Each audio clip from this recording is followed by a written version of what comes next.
Morning, members. Planning Committee for Friday the 13th again, of this time of March. Apologies for absence. I've received apologies from Jean Warmby and Janet Dugdale. The minutes of the previous meeting have been circulated. I'm happy to move those as a correct record. Is that seconded it? Has anybody got any comments on the accuracy of the minutes? Mike? Yeah, I did wonder why when we had the three, sorry, that's caught me on the hop.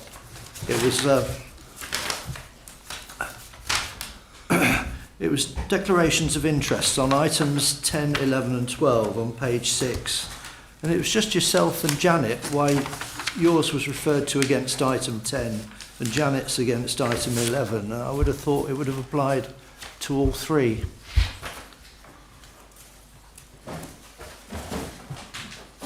Perhaps officers could advise.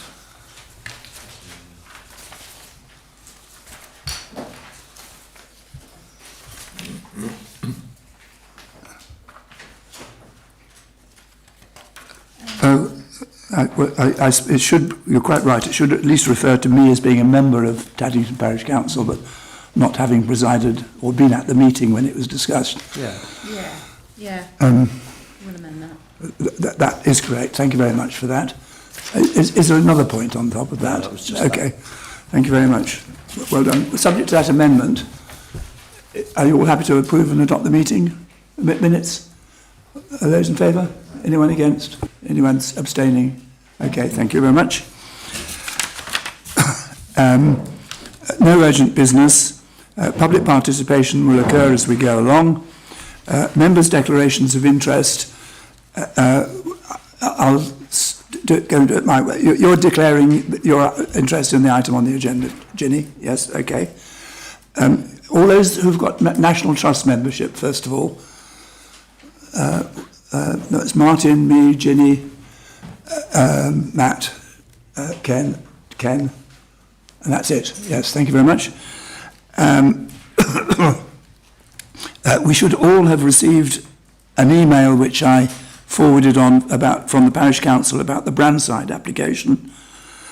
And I believe that I and Ginny have received an email also about the Brandside application from today's speaker, Mr. Pillmore. I've not seen it, but have you seen it, Ginny? Yes, I've not seen it. And then we should all have received an email from Carolyn McIntyre about the EAM housing application. Are there any other declarations of interest? Okay, thank you very much. Now, just to confuse everybody, we're going to take the agenda in a different order in order to help the various speakers. I'm going to deal, first of all, with the Tideswell application, agenda items 11 and 12. I'm then going to deal with item 8, which is the Brandside Village Hall application, and then we'll get back onto the agenda in the right order. Okay? Yes? So can we start off, therefore, please, with agenda items 11 and 12, the brewery, tap room and shop at 7A Meverell Road, Tideswell. Right, Hannah. Thank you. Good morning. This is the application at Unit 7A, Whitecross Industrial Estate, Tideswell, for change of use of a former printing works to a brewery tap room with shop. The application, as I'm sure members will be aware, came to Planning Committee last month, and it was referred to this committee meeting to allow for the policy referral of the application, which, if approved, would be a departure from policies E1 and DME3. There is a separate report on that, but I'm just going to talk through general updates on the application because it was also deferred to allow for further discussions with the applicant around car parking. Just before I go on to that then, as we've received amended plans, those plans are subject to reconsultation. That reconsultation period concludes this coming Monday, the 16th of March. So we'd ask that any final decision reached today is reached subject to no further responses being received that are contrary to that decision. And if such responses are received, then the decision would be determined in conjunction with Chair and Vice Chair. We have received further representations since the last committee meeting, so I will just update members of those.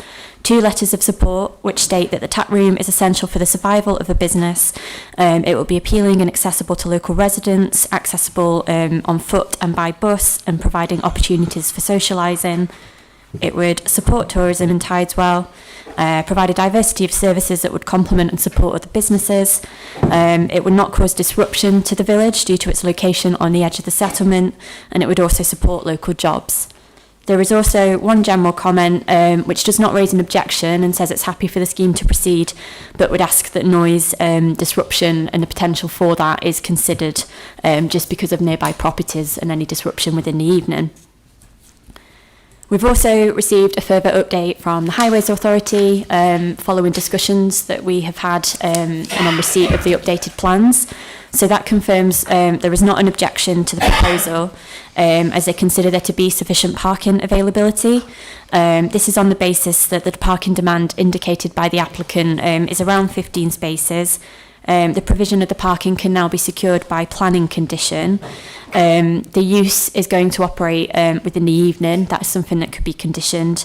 And they also reference that they would be supportive of the applicant advising visitors about ways to arrive to site on foot, referring them to the availability of cycle provision that is now part of the amended scheme, and also about where they can park. So yeah, onto the plans. We have received updated plans from the applicant. You've got the site location plan in front of you. So just to remind you, this is Whitecross Road. This is the industrial estate with access on Merrill Road. There's housing to the south, and we're dealing with Unit 7A here.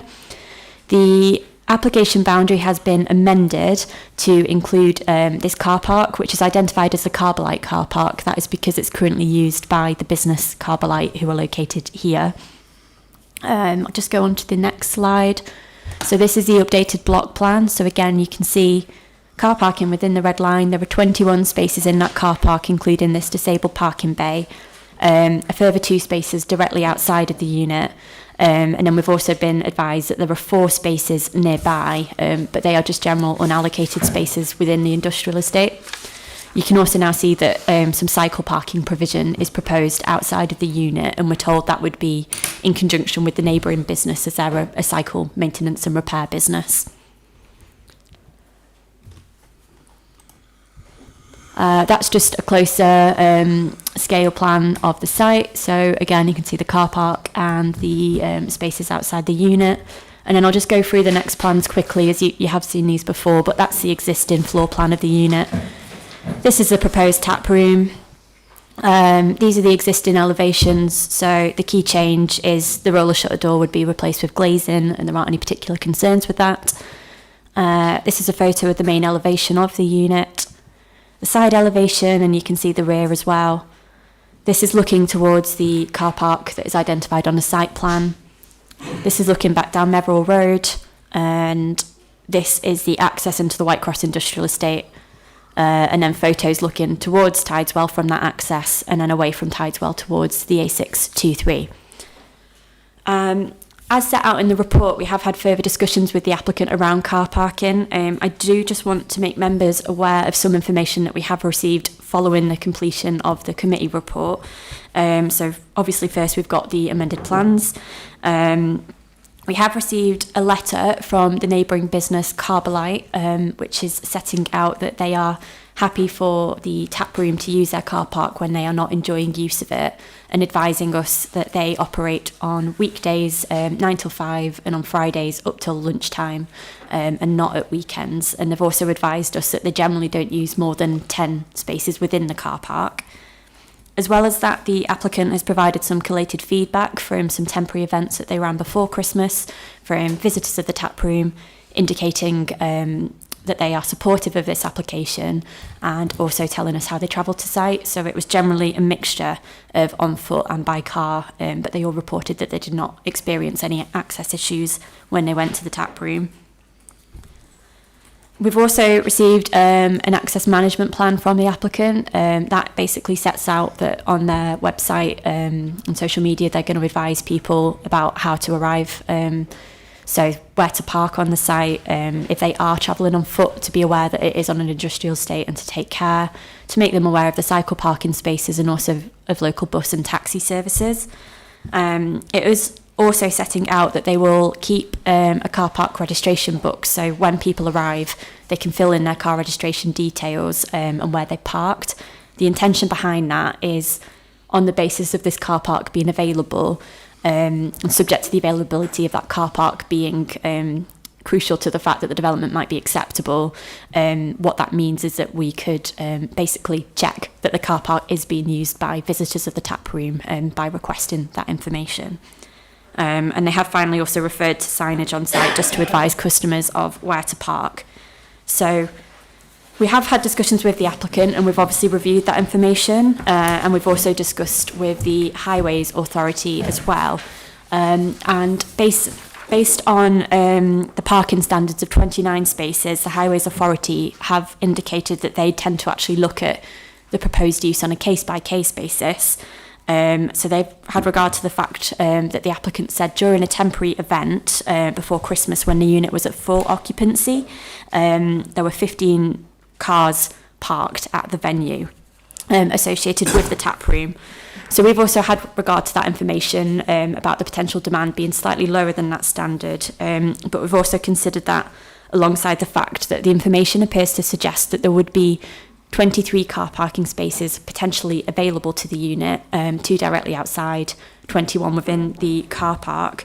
And the fact that the Carbolite business who operate and use that car park operate within the daytime, whereas the applicant has indicated they would be willing to accept a condition to restrict their hours of operation to the evening and weekends to in effect remove potential conflict of use of that car park.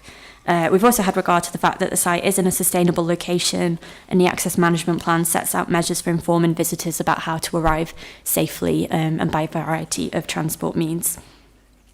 So based on those details and subject to conditions that the parking is to remain available for use of the tap room, controlling the hours of operation of the unit as a drinking establishment, and also for compliance with that access management plan, we are of the view that the application would have sufficient car parking available and that there would not be an unacceptable highways issue. So car parking is no longer being recommended as a reason for refusal.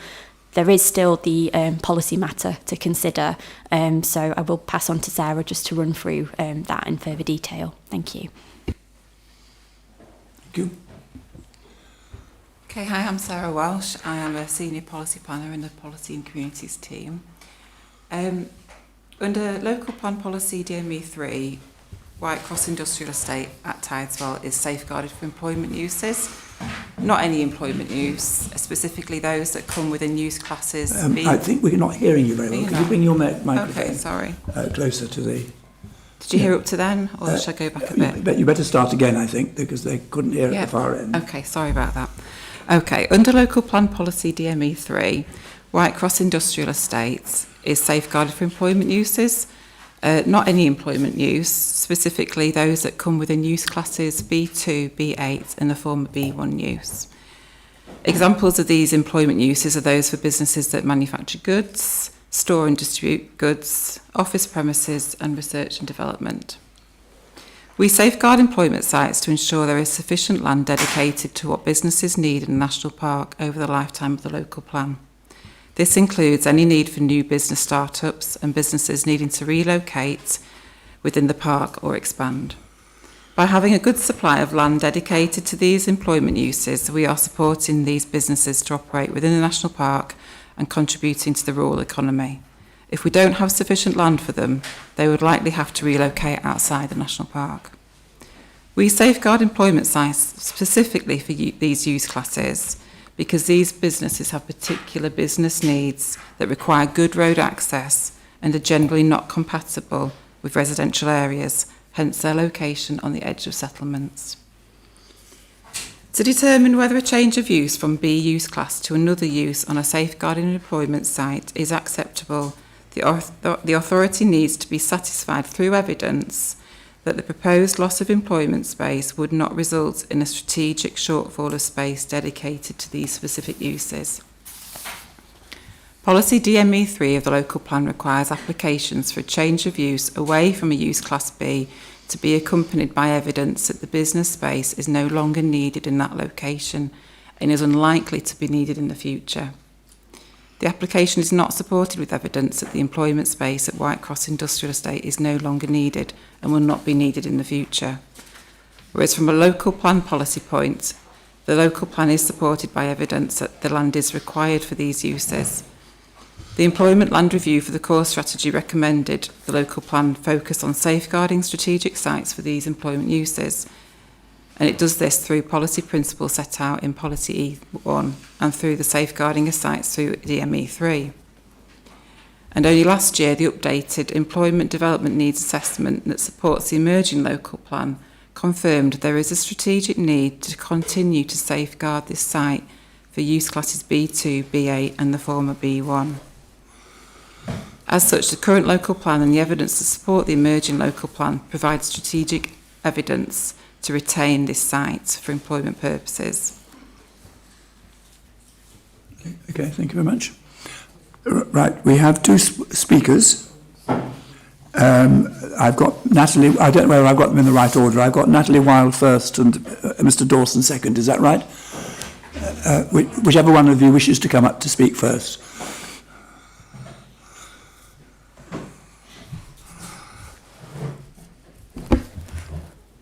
Good morning. My name is Natalie. I'm speaking on behalf of Peak Tri-Store.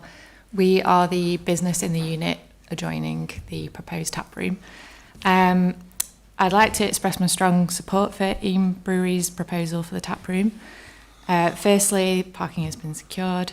We were also witness to the pop-up events during winter, and there were absolutely no parking issues throughout that period at all. Secondly, I understand the concern relating to the site being protected under the Peak District planning policies. The intention of the policies is to safeguard jobs and ensure that valuable business spaces continue to support the local economy. In this case, the proposal clearly does support that objective. The Eam Brewery is a local manufacturing business already producing within the Peak District. The tap room would directly support the production of the business, helping it grow, sustain employment, and increase local spending within the estate. It would also benefit the neighbouring businesses. The unit itself has been vacant for over 18 months. Allowing a local business to bring the space back to an active use represents a positive outcome that supports the rural economy whilst maintaining the business character of the site. A number of the surrounding units are primarily used for storage. They don't generate employment. And I believe that in this instance, refusing the change of policy risks achieving the opposite of what the policy represents. For those reasons, I'd respectfully ask the committee to support the application. Thank you very much. Thank you. And now I have Mr. Dawson.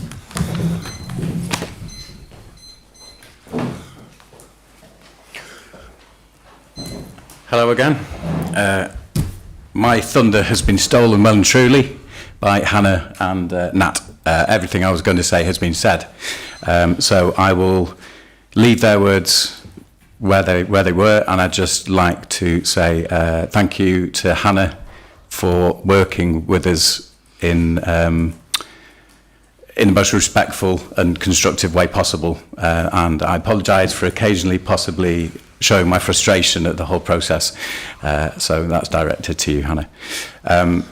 Aside from that, everything I was going to say has just been said by the previous two speakers.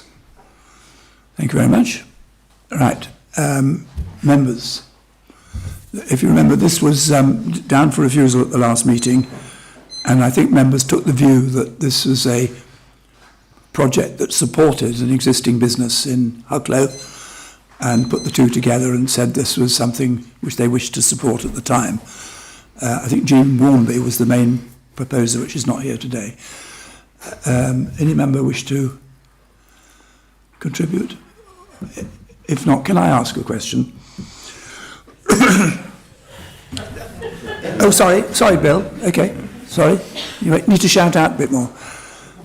No, it's the sun. I can't see you because of the sun. It's want to ask your question? No, it's fine. You go. I'd rather you Um, started. I mean, I voted against this last time for a number of land use planning reasons, because that's ultimately why we're there. But I've just noted that that it is a departure from policy, and I don't think we should depart from policy. As you can see from the map, which was shown earlier, this industrial area is quite limited in size. There is very little land and buildings available for safeguarded use on this site or on other sites in the national park.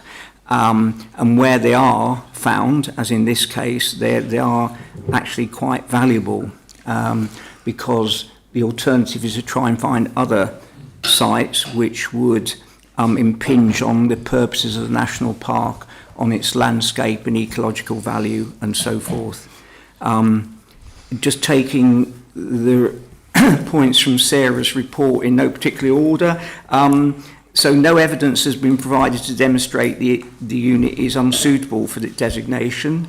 There are many other opportunities to locate such a tap room or drinking establishment elsewhere in the locality. There are empty pubs, there are premises that become vacant in more suitable locations. And I was attracted by the idea of retaining lower quality sites to offer a range of opportunities for business start-up and growth, which is quite a small unit, so that's very important as well. There is no evidence that this has been provided that this business space is no longer needed, and there is a strategic need to safeguard this site for all these reasons and the other reasons which has been put forward. I also personally don't think that in land use planning site terms it's a great location for this. There is a very narrow vehicle access with no pavements. I'm not sure what the lighting arrangements are at night. It just doesn't seem to fit in to me to have this use on this industrial, relatively unattractive site, which is very suitable for the use that's been designated in the local plan. Right. Any other members? Can I ask this? The purpose of the policy of allocating land for industrial uses is to support the local economy. I mean, that's the purpose of it.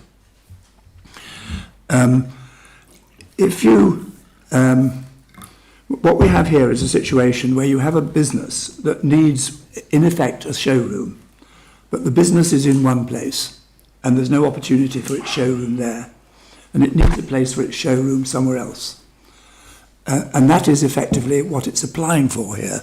It's not a retail shop in the normal sense, but it is somewhere where they can introduce the public to their produce. Sarah said that the purpose of the present policy was to support business to operate within the national park. Otherwise, they have to go elsewhere. My question here is, I hear about empty pubs, but empty pubs are still jolly expensive, and they're not always necessarily suitable for this kind of operation. I'm actually wondering what the other opportunities are realistically available to this company to present its wares in this sort of way somewhere in the national park and somewhere reasonably close to its business in Hucklow. That's my question. How realistic is that? I mean, that would have been part of the useful evidence, I think, to have received, about the business case, and because there is a small tap room, I think, at the Great Hucklow site, a small one. No. Is that right? I thought you'd be able to people are able to have a drink there. No, we've done pop-up events. Pop-up events, sorry. Yeah, Okay. which is... But that, I think what we... Sorry, what did you just say? We have done pop-up events, just literally I see. set up a temporary bar. Well, it's a good question, though. Is there not room at Hucklow? I was just going to come on to the fact that is probably where we would get some acceptability in what we call ancillary uses. So you get the main use supporting the policy, and then a kind of little tap room area or somewhere to a factory shop type analogy, where you can actually show the product and sell the product. Having those two together is preferable. Yes. The minute you kind of put those somewhere else, it becomes standalone. Would be our concern. May I? Yeah. Is it okay? Just to let members speak. Sure. Yeah. Sure. Right. I've got Kath down next, I think. Thank you, Chair. It's just that I feel I should declare a non-interest really. I've been teetotal all my life, but I do support this application. Thank you. Melandra. Thank you, Chair. Can I just ask whether there are businesses deemed suitable queuing up to use this site, please?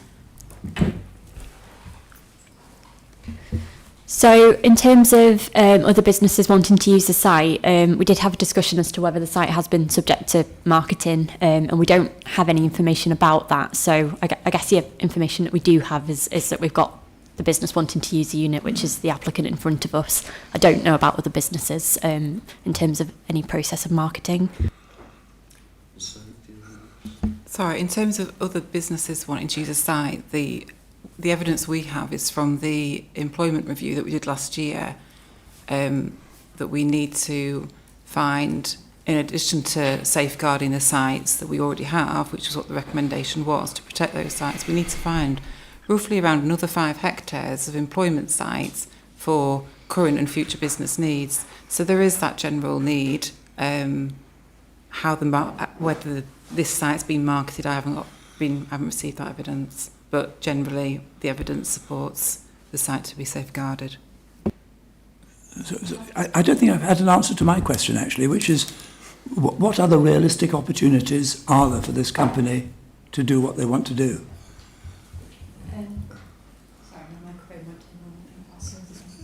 Somebody's got a microphone on. Okay. Yeah, in terms of general opportunities, I'm not familiar with the ins and outs of that. All I can say, as far as we've been advised, is that the applicant has told us they have been looking for a premises for some time, and that vacant pubs are something they've looked at, but it hasn't been an option for them just to the price of that, of those units. So that's the situation as far as I'm aware.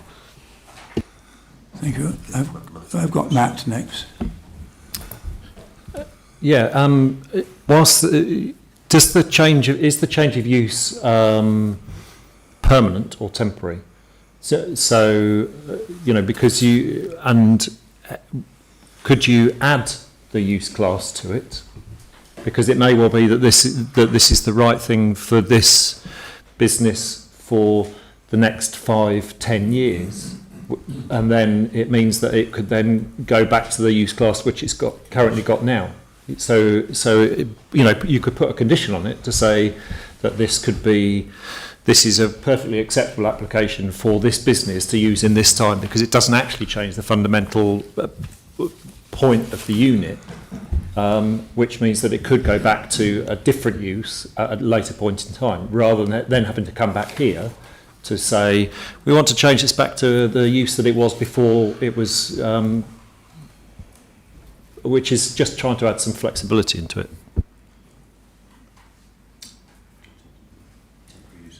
This application is for permanent change of use. Members could, if they felt it was necessary and it met the test for conditions, impose a planning condition such that the permission is temporary. But members would have to think carefully about what is the planning justification for granting this on a temporary basis. Normally, temporary permissions are on the basis of a trial run. If, for example, there may be amenity issues and you need to test how that would work, that can sometimes justify temporary uses. But outside of that, it can be difficult to justify why you'd be granting something on a temporary basis rather than permanently.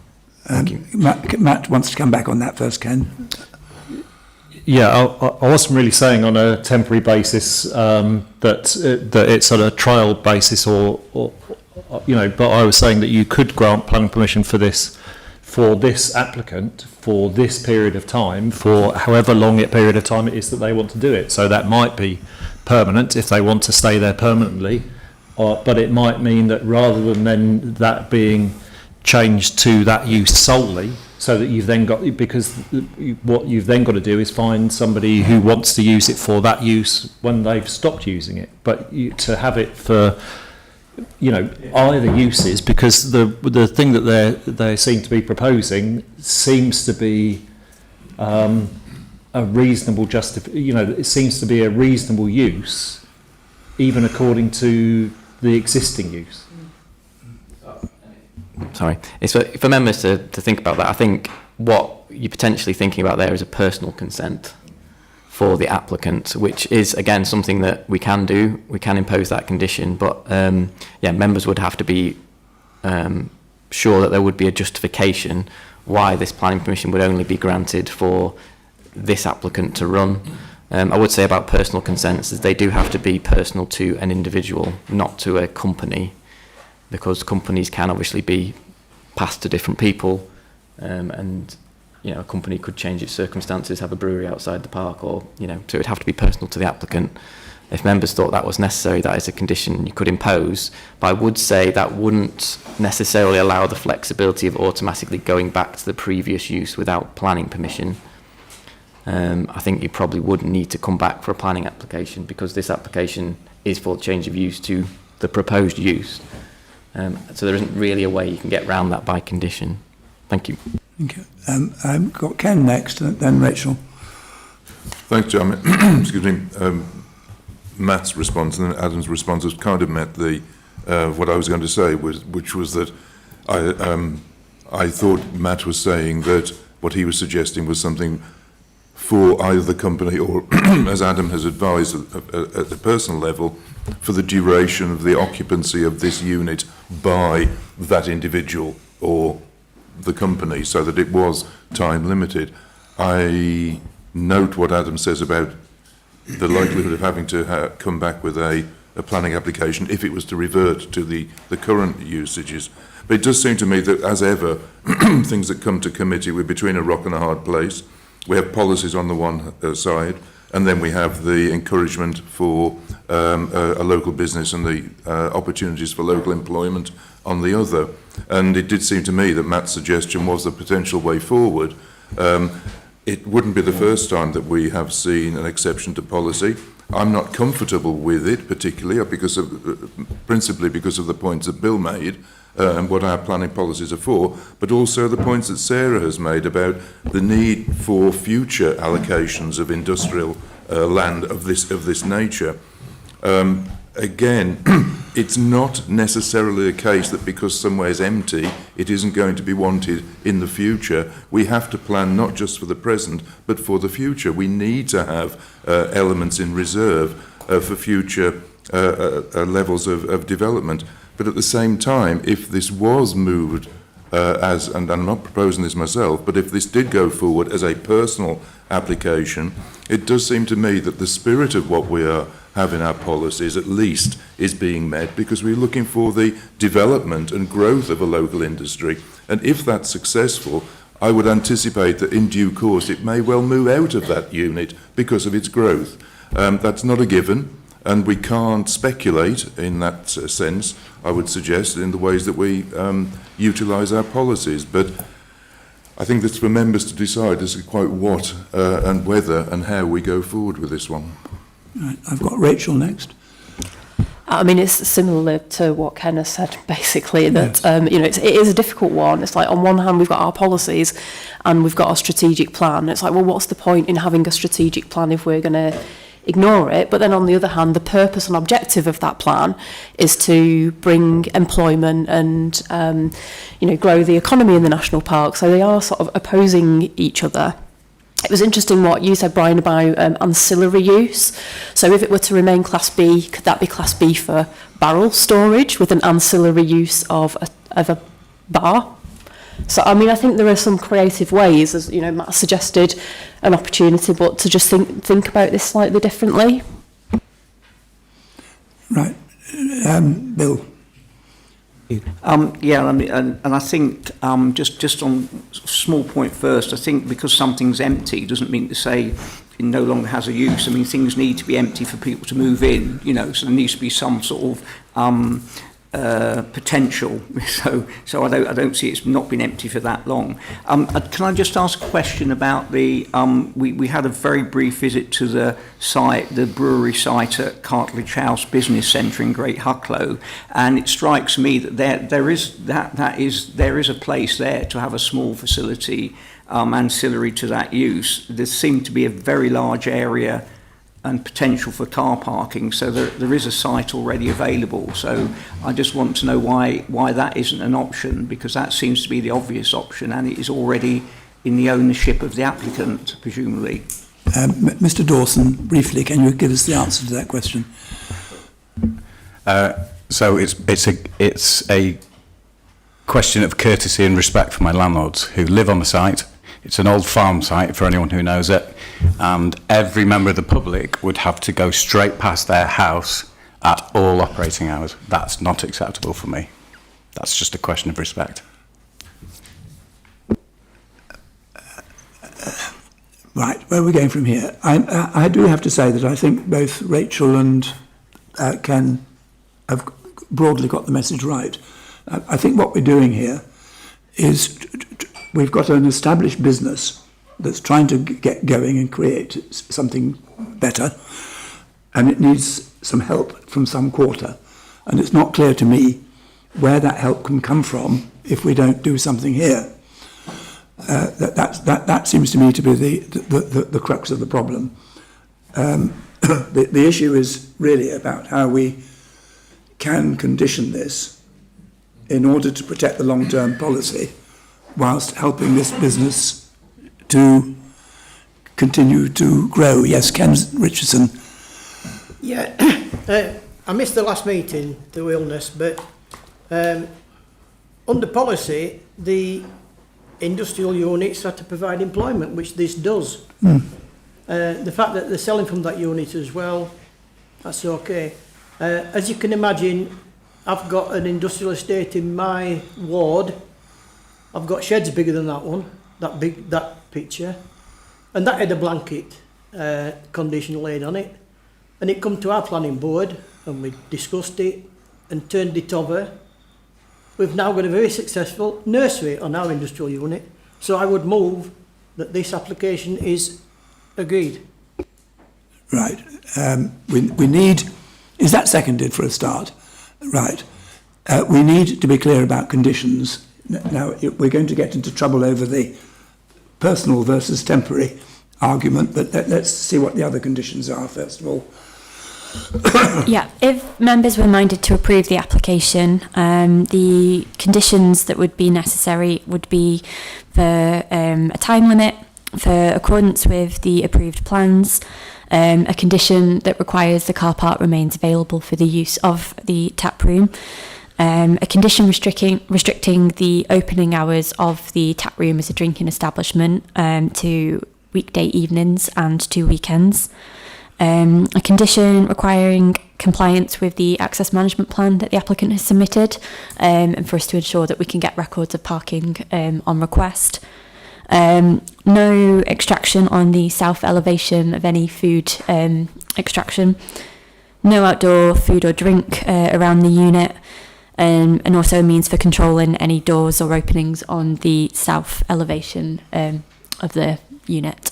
Alongside that, there's obviously the matter of whether members consider a personal or temporary consent to be required. We'll come on to that part of it. Are those conditions for the proposer and seconder satisfactory so far? Right.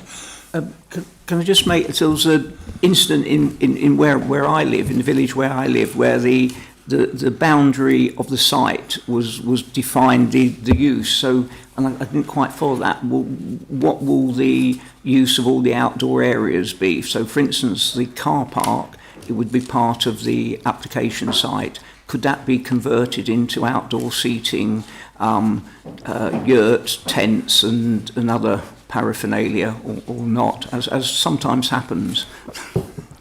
And there speaks somebody that lives in Hathersage. Yeah, there can be instances where that can happen if there's activities that are ancillary or incidental.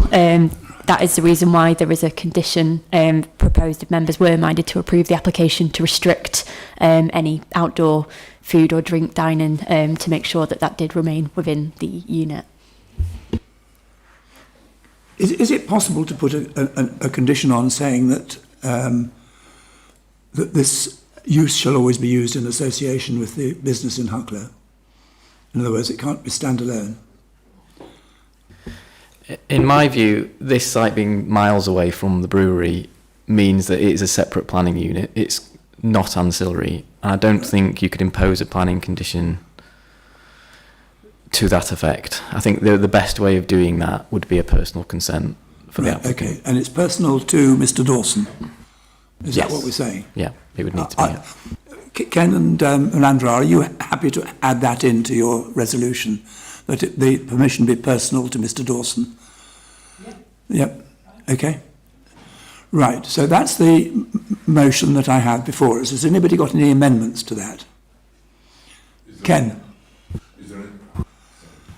Is there any need to address issues of external lighting, given that we're looking to, if it's approved, it will be restricting sales to the indoors? Sorry, was that in terms of external lighting?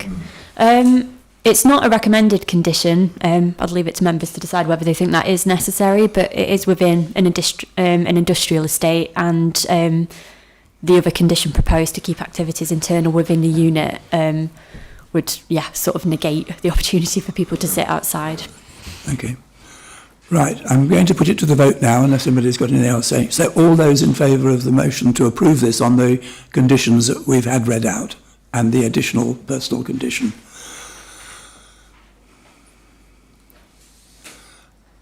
I think that's all but one. All those against? All those abstaining? I think that's carried. Thank you very much. Thank you, Mr. Dawson. Thank you, members. And we're now going to move on to agenda item 8, which is the Village Hall at Brandside camping site.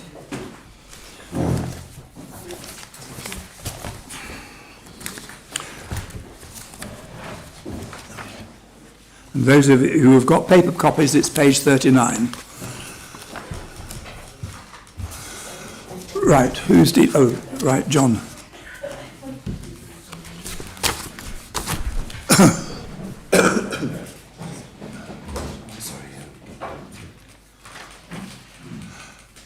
I'm sorry, I must pause. We brought this forward to suit Mr. Pillmore, but I realise I've got a second speaker. Is she here? Councillor Oliver. Yes, you're right. Oh, yes. No, we can't do it. I'm afraid you're going to have to wait for another half. Okay, I'm sorry, I'm going to go back now. In that case, we haven't got Angela. Oh, dear. Who else have we got? Who can deal with the Bamford one? No, we've lost Holly. Yes, get Andrea if you can, please. We never thought about that, did we? Sorry, that was my error.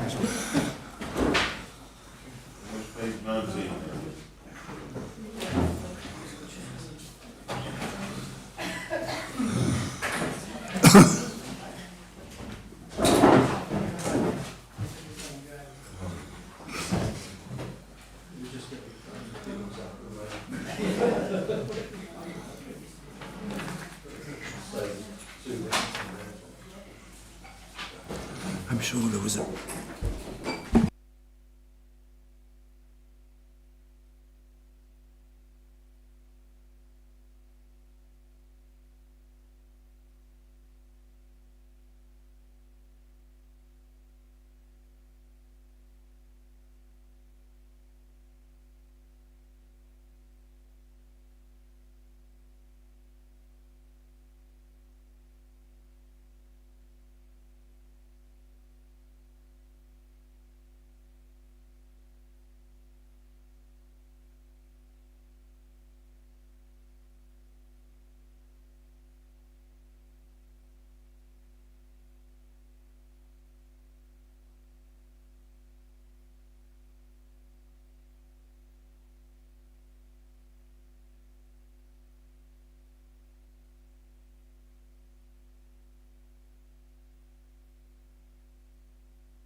Right.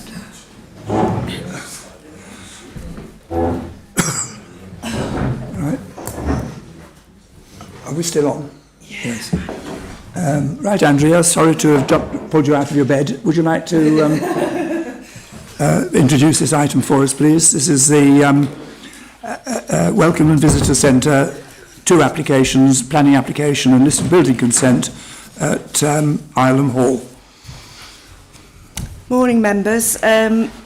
Just before I start the presentation, we've just got an update. Historic England have responded to the consultation to say that they didn't wish to offer any advice. They suggest we consult our specialist conservation and archaeological officers, which we've done, and they're both supportive of the proposal, subject to conditions. Ilam Hall is located close to the southern boundary of the National Park. It's a Grade 2 listed building and it's within Ilam Conservation Area. So on the, this is the property here, and it's on the north side of the hall. This is Ilam Hall here, with its gardens to the south. And this is a Grade 2 listed stable block and coach house. And then the main visitor car park is directly to the north of the property. Ilam Hall's owned and managed by the National Trust, but the hall itself is let to the Youth Hostel Association. These applications relate to the change of use of the dwelling house, known as Hall Cottage, to a visitor and reception hub.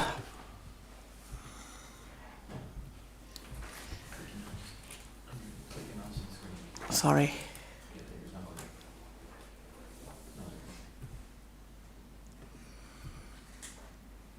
What am I doing wrong? Apologies, everyone. Okay. Okay.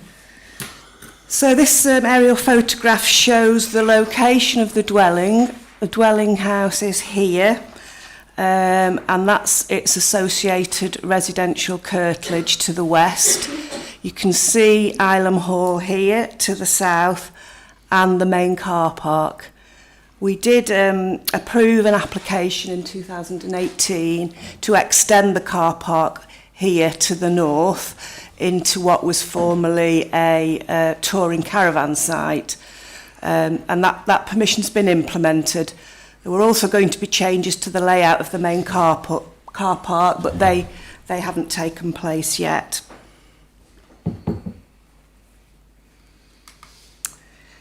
So these are the existing plans. We've got the ground floor on the left-hand side and the first floor plans on the right-hand side.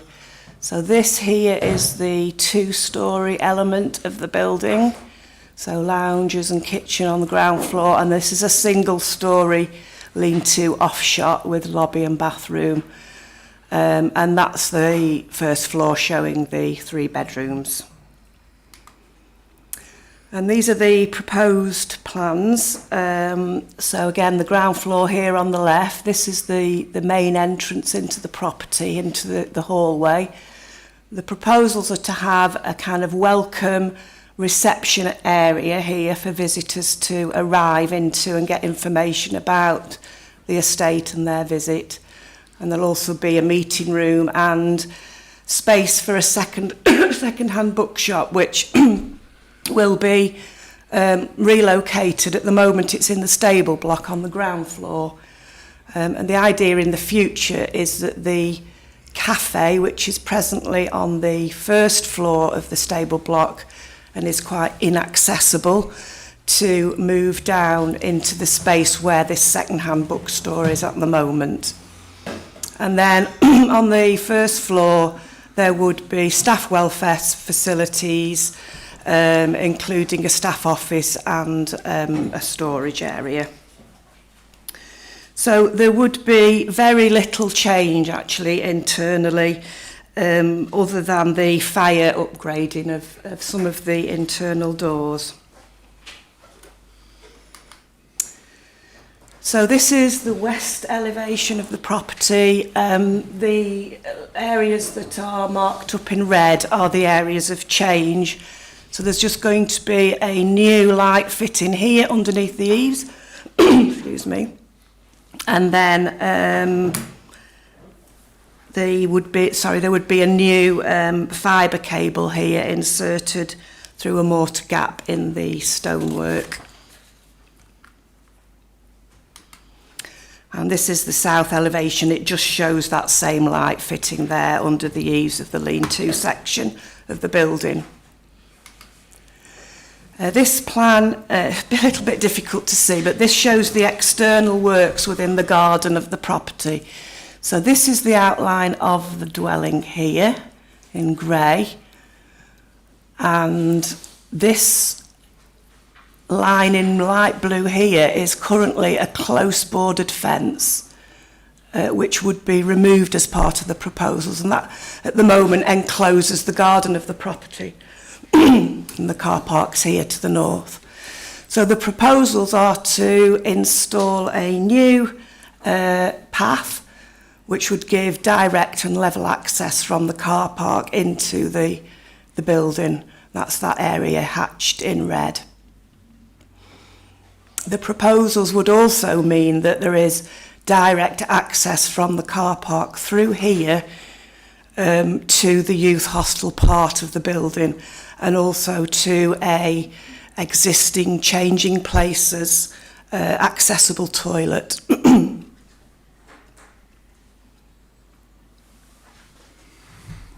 Oh, sorry, and these red dots here that you can see will be some low-level LED lights on short timber posts. And here, you can see this other outline. That is the remnants of some raised beds that were associated with the former kitchen garden of the hall. And by opening up this area, that will allow them to be better appreciated and understood by visitors. So this is a view of the house from the top of the car park. So this is the dwelling house here with the front door. You can just make out the close bordered fence. So the access path would come straight through from the car park here and into the visitor centre. As I explained in the report, the proposals are part of a wider initiative of the National Trust to improve the visitor experience at Ilam Hall and at Dovedale, and it's subject to a lottery funding bid. There will be a series of other schemes coming forward as well. As part of the improvement plan, the Trust identified that on arrival at the visitor car park, there's no clear directions or sort of welcome facilities for visitors. So people were often left sort of confused as to where they could access. And so that progressed to the trial of a temporary hut.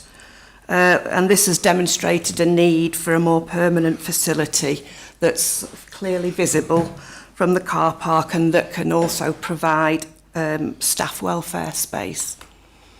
So this is the temporary welcome hut that's there at the moment. It's located on the edge of the car park, and it's, well, as you can see, it's small. It's not really in keeping with the historic setting, and it's not good for staff who have to kind of stand there in all weathers. So this has been approved on a series of temporary consents while the Trust reviewed the best long-term solution for visitor management. And this, you can see the relationship of the dwelling to the hall. The white door here is the door that gives access through from the garden through to the changing places facility that's here, and also the youth hostel, which is within the main hall here. This shows the raised beds that I talked about, which were part of the historic kitchen garden. And this is the fence that would be removed.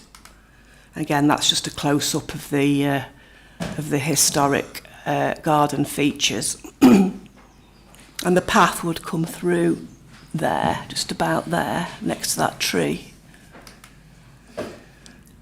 And those slides just show the main door entrance to the property and the doorway through to the youth hostel.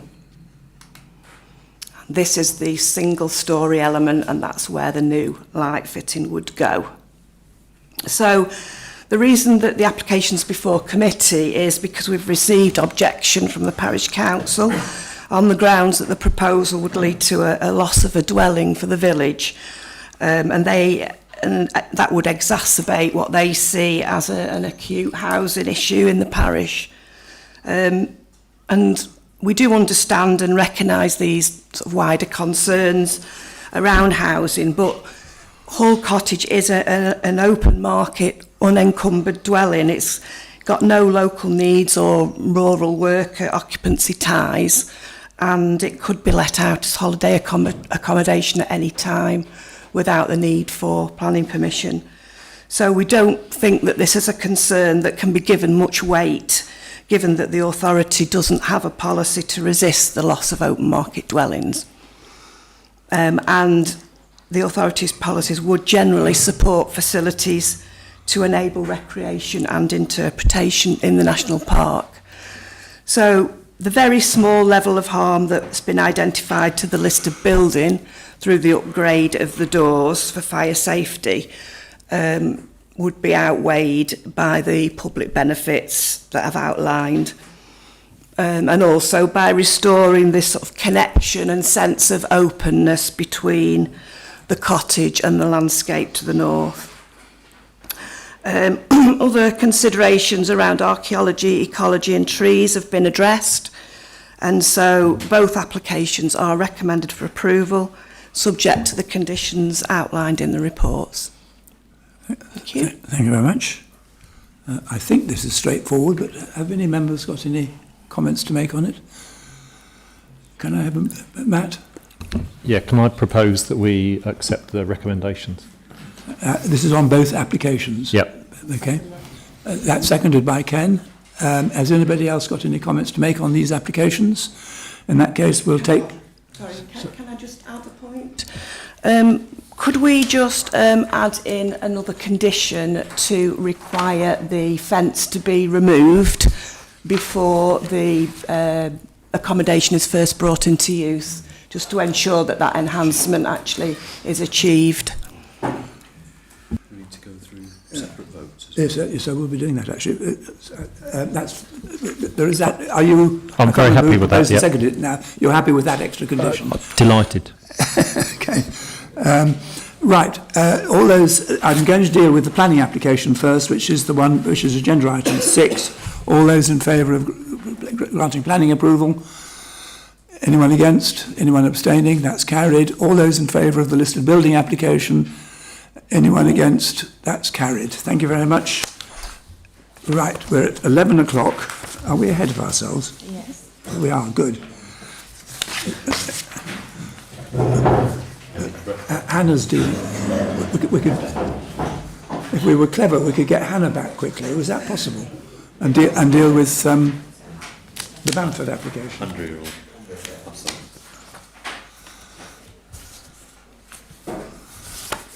Ginny, I'm going to try and deal with your application next, if we can get Hannah down in time.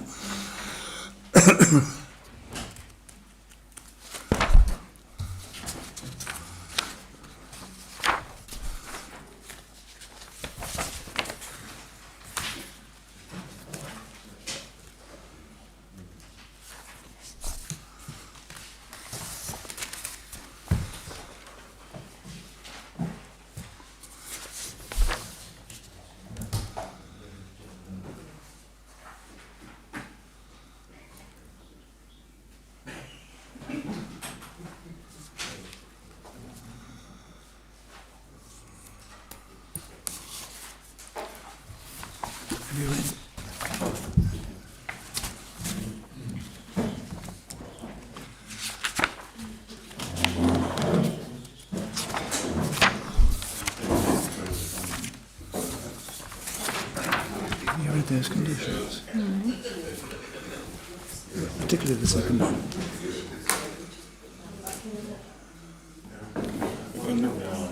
This isn't there.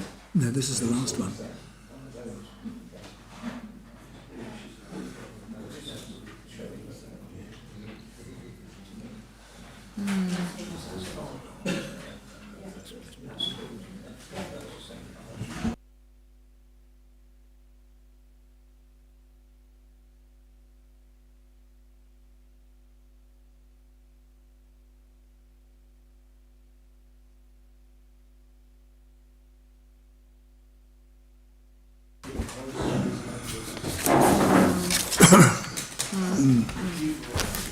Right, members,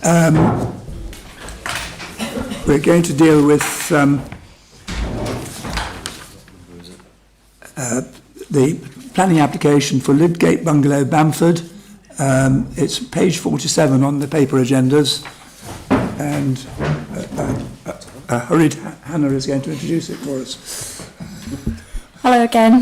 This is an application land adjacent to Lydgate Bungalow, Bamford, for change of use of an existing agricultural track to a dual purpose track for domestic and agricultural use. You've got the wider site location on the screen in front of you. The red line has been subject to a change, but I just wanted to include this plan so you could get a general overview of the site. So this is Ashopton Road. We're further north of the edge of Bamford. You've got Lydgate Bungalow here to the west, which has an existing access onto Ashopton Road, and there is currently an access here as well. However, that is just for agricultural use, and you can see the extent of the track that is being proposed. This is the amended red line boundary. The reason for it being amended is just to include biodiversity net gain uplifts within the application boundary, and also because there is a tree on the highway verge which is required to be removed for visibility displays. I will come on to that in just a moment. But you can see again the point of access, and the track is going to run in this direction towards Lydgate Bungalow. There is a conifer hedge at the moment here, so it's proposed to remove that in order to get access into the property.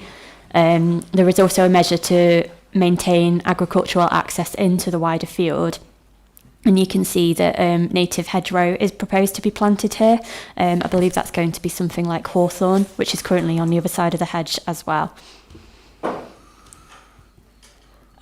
This is just an indicative route showing you the extent of the track and its length. It's approximately 40 metres. And then this just shows a bit more detail about the track itself. So it's going to be a traditional dual track with grass in the middle, and the plan indicates that it will either be surfaced with gritstone gravel or something like a dolomitic limestone, which is a darker colour. So whilst limestone is not typical of this area because we're in a gritstone area, it does have a better appearance in terms of its colour. You can see the tree that I mentioned earlier. It's a white beam tree that needs to be removed. That is because, although this is an existing access, its use will intensify because of the domestic use being proposed. So that is to be removed to gain the appropriate visibility display. And then this just shows, other than the change to the white beam tree, actually, that there won't be any changes to the site access and appearance on the public highway. The only thing I will note is that there would be a section of hard surface tarmac for the first 5 metres. That is something that highways have requested to prevent the spread of loose debris onto the highway. This is looking towards the access from Ashopton Road, so you can see the gate there. This is the tree in question. And then this is just a closer look at the access itself. So you can see the angle of the access to the highway. That is something I will mention. And this is the area to be hard surfaced, and Lydgate Bungalow is in the background. This is looking south from the access in the direction of Bamford, and that is looking the opposite way from the access. And this just shows you the existing route. So it is used as a track. It just doesn't have very much surfacing on at the moment. There's no change to the alignment of that track in that image. It will just be subject to some hard surfacing use for the domestic purpose, and also there'll be a hedge running along the edge to match this one. This is a section of conifer hedging to be removed, and the track will extend up to the hedge into the neighbouring property. And that just shows you taken from further back. So we're looking eastwards here, stood within the field towards the track where we'll have the hedge, the gate, and then the conifer hedge to be removed. I just included this photo, so this is of the existing access, which they do have some difficulty with coming and going. And again, that's the access taken from the other side of the road. The application is being recommended for approval. It is subject to reconsultation at the moment, so that is subject to any responses being received and a delegated decision with the head of planning and other development and enforcement manager. In terms of the proposals, we have had quite a bit of discussion with Highways. They are satisfied with the visibility displays of the proposed access. They did initially raise some concern because the access is not perpendicular to the highway, it's at an angle. However, having reviewed that more closely, whilst it's not in line with the standard that they would like to see, that they're of the opinion that it wouldn't result in an unacceptable highway safety impact. So they have confirmed no objection, subject to conditions. We have also received some updated biodiversity net gain information from the applicant, basically setting out the pre-development baseline value of habitat on the site because the red line boundary has changed, and also confirming that they would be able to provide 10% biodiversity net gain on the site. That has been accepted by our ecologist, who has just added that they would also like a condition for works during nesting bird season to be undertaken in a sensitive manner, so for checks before any works in case there are nesting birds present. I would also like to add that we would also ask for a condition for no external lighting along the track, and just to confirm that the track is to be constructed as a twin track along its full route as well. So subject to those conditions, the application is being recommended for approval. Thank you. Thank you very much. This application comes to us because it's made by a member of the authority. It seems straightforward. Can I be absolutely clear? Does the old access close or does that stay open? No, it stays open. Okay. Highways haven't asked for it to, and I also just want to mention there is an agricultural access that uses that as well. We did a site visit here some years ago and I do remember the access. Okay, members got anything to contribute? Ken? Just a question. If that gate is closed, can a vehicle pull completely off the highway?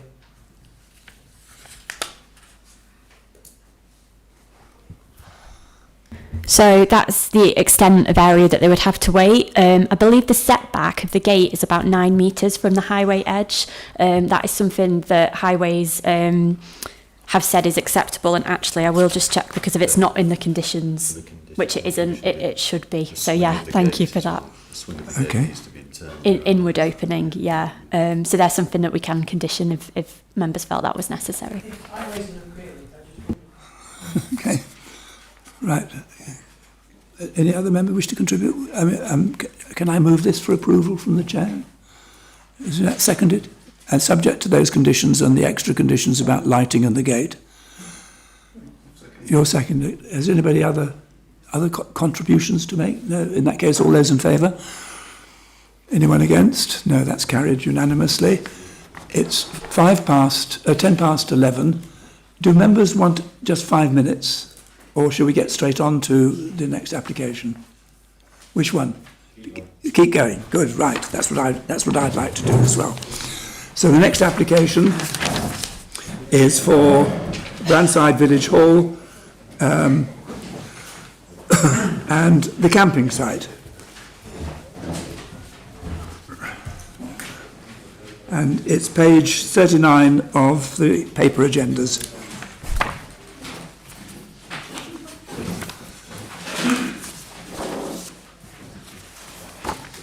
We did a site visit here yesterday in somewhat extreme wet weather.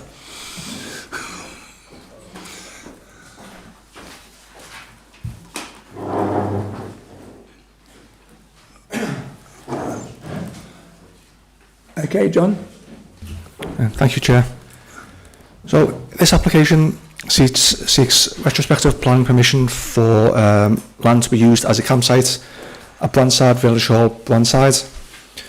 The applicant states that the site has been used for camping for approximately 40 years, though they accept that they would be unable to provide sufficient evidence to prove this and to prove that the use would now be lawful with time. Just to briefly state, the application is recommended for refusal. There are a few updates to report. We have received a letter from the Parish Council since the publication of the report, seeking to clarify a few details. So in relation to paragraph 33 of the report, that paragraph states that the driveway located at the northern end of the site is a shared access. However, the parish have confirmed, as the applicants, that they do not have vehicular access to the site when it is in use as a campsite. The parish accepts at this point that they only have a right of access via this driveway when maintaining the village hall itself. Regarding paragraph 34, the parish have confirmed that the pedestrian access to the site is through the pedestrian gate next to the hall's front door. This is the gate that members walked through yesterday. Other points raised by the parish in this letter since the publication of the committee report relate to the report's assessment of parking at the site and highway safety impacts.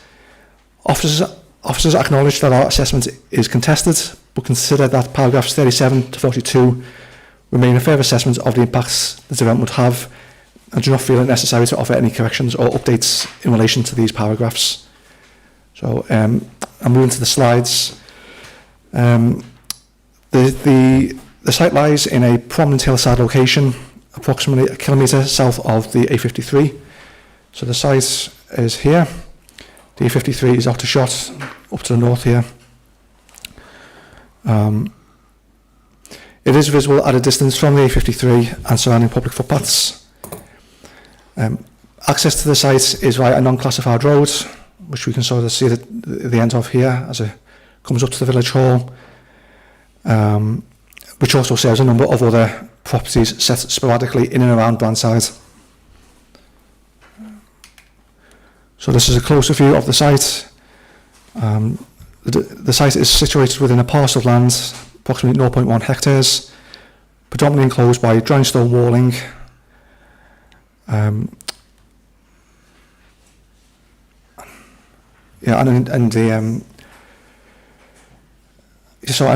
village hall itself is this here, and attached to that is the single residential property known as the schoolhouse. The proposed camping site is marked in red here. A war memorial is adjacent here. The site is not served by any off-road parking. Any parking that does occur mainly takes place on the grass verges either side of the road, so along here, on here. The ownership of the site is in fact split into two halves. The western half is owned by the parish, while the eastern half is within the ownership of the occupier of the attached dwelling known as the schoolhouse, this dwelling here. To be clear, the application being considered today does indeed relate to the entirety of this field, despite the the separate ownerships. So this is an image showing the public rights of way. You can clearly see there's an extensive public right of way network in this area. Views from these footpaths is of a landscape generally of rough permanent pasture enclosed by gritstone walls with little tree cover. Now moving to the photos of the site and its surroundings. This image is taken from the unclassified road looking west towards the village hall. So you can see the gable ends of the village hall here. The edge of the site to be used for camping is to our left, so it's in this field here, bounded by this boundary wall here. Now here we see the front elevation of the village hall, which is on our left of this picture, and the attached dwelling known as the schoolhouse on the right. Just would state at this point, the second reason for refusal, as stated in the committee report, is that an ongoing use of the site for camping would have an unacceptable impact on the amenity of occupiers of the schoolhouse, in large part due to the close proximity, which you can clearly see from this photograph.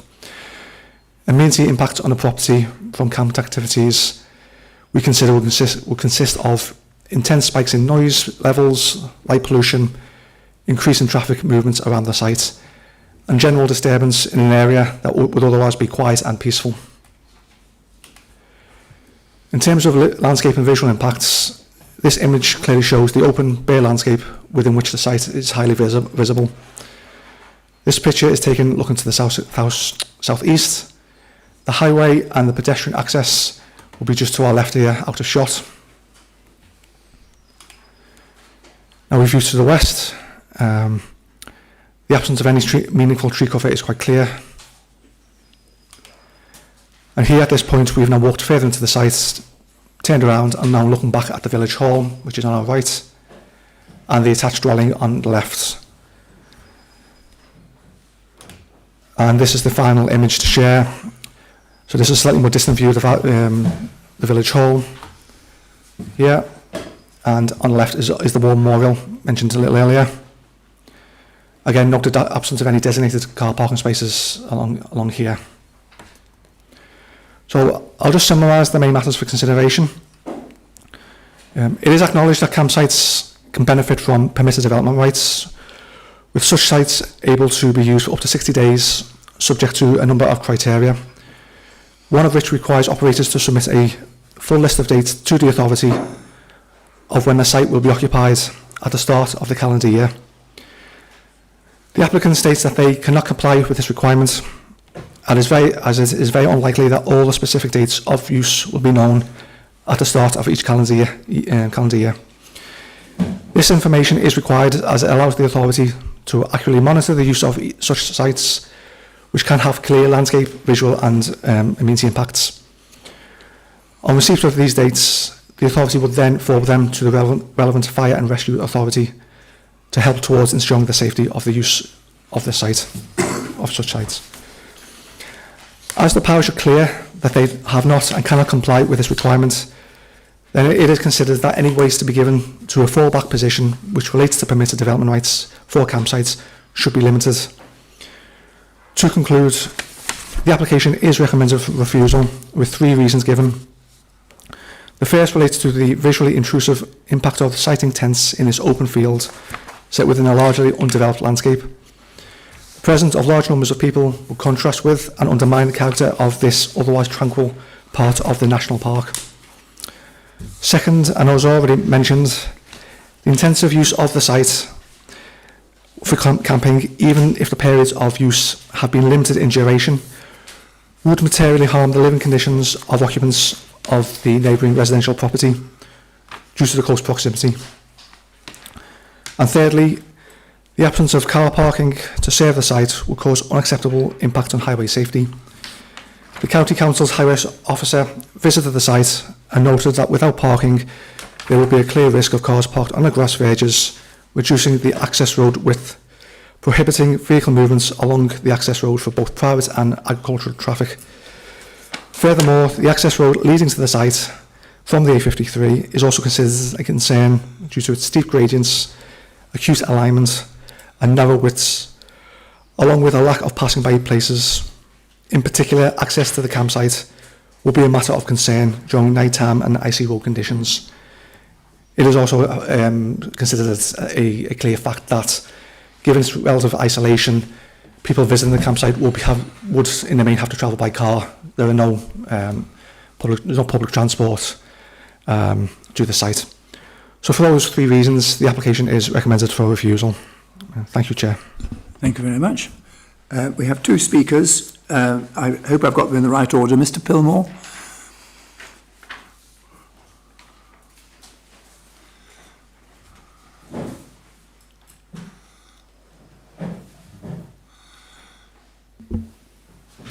Okay. Thank you. Yes, you've got 3 minutes when you're ready. Thank you. Good morning, members. I'm Matt Pillmore, and I live with my partner at the schoolhouse, which is attached to Brandside Village Hall. Our home shares a party wall with the parish hall, and our garden directly borders the land now proposed for camping. There is effectively no separation between the campsite and our private home. To be clear, I'm not opposed to the hall being used by the community or to young people enjoying the national park or tourism, and there are many campsites very nearby that can appropriately accommodate this activity. One of the key planning considerations today is neighbour amenity and whether camping on a highly visible site joined to a private home can operate without causing serious harm. From my lived experience, it cannot. Because of the extreme proximity of the camping to our home, disturbances begin as soon as groups arrive, most often at weekends. and only 24 camping nights, by the way, is every weekend throughout the summer months. Vehicles manoeuvre directly beside our bedroom windows, gates and doors slam throughout the day and night. Inside the hall, bright lights operate continuously, furniture is moved and doors continue to slam throughout the night as campers use the toilet block. Before dawn, car doors slam and engines start while people prepare breakfast, chat, shout and move equipment only metres from where we sleep. The commercial operators' camp vans park directly outside our windows to the front of the house, tents only centimetres from our boundary, face into our garden and windows at the rear of the house. Groups of up to 50 people congregate beside our garden walls in the summer evenings. Parking spills onto verges and across access gates. Narrow access roads already under pressure are further stressed. Bins intended for residents are filled by campers and the septic tank overflows onto the public right-of-way at the rear. Over time, this level of intrusion erodes the basic ability to enjoy one's home, which is the core of residential amenity. I'd ask members if they may consider whether conditions could realistically control the impacts presented. I celebrate the efforts of the new chair in introducing a camping policy. However, at the first event this season, despite briefing campers thoroughly on the policy, overspilled tents were again pitched on private land without consent or insurance. Cooked food was thrown into our garden, and another note to planning enforcement had to be made. The site is totally unsupervised by the council, making any conditions almost impossible to enforce. Finally, the fallback 60-day temporary permitted development is just that. It's limited, temporary and open to review. Granting a full planning permission today would lock in the impacts I've presented. And for those reasons, I would respectfully ask that members support the officer's recommendation and refuse the application. Thank you very much. The second speaker I have is Councillor Susan Oliver, or Suzanne Oliver.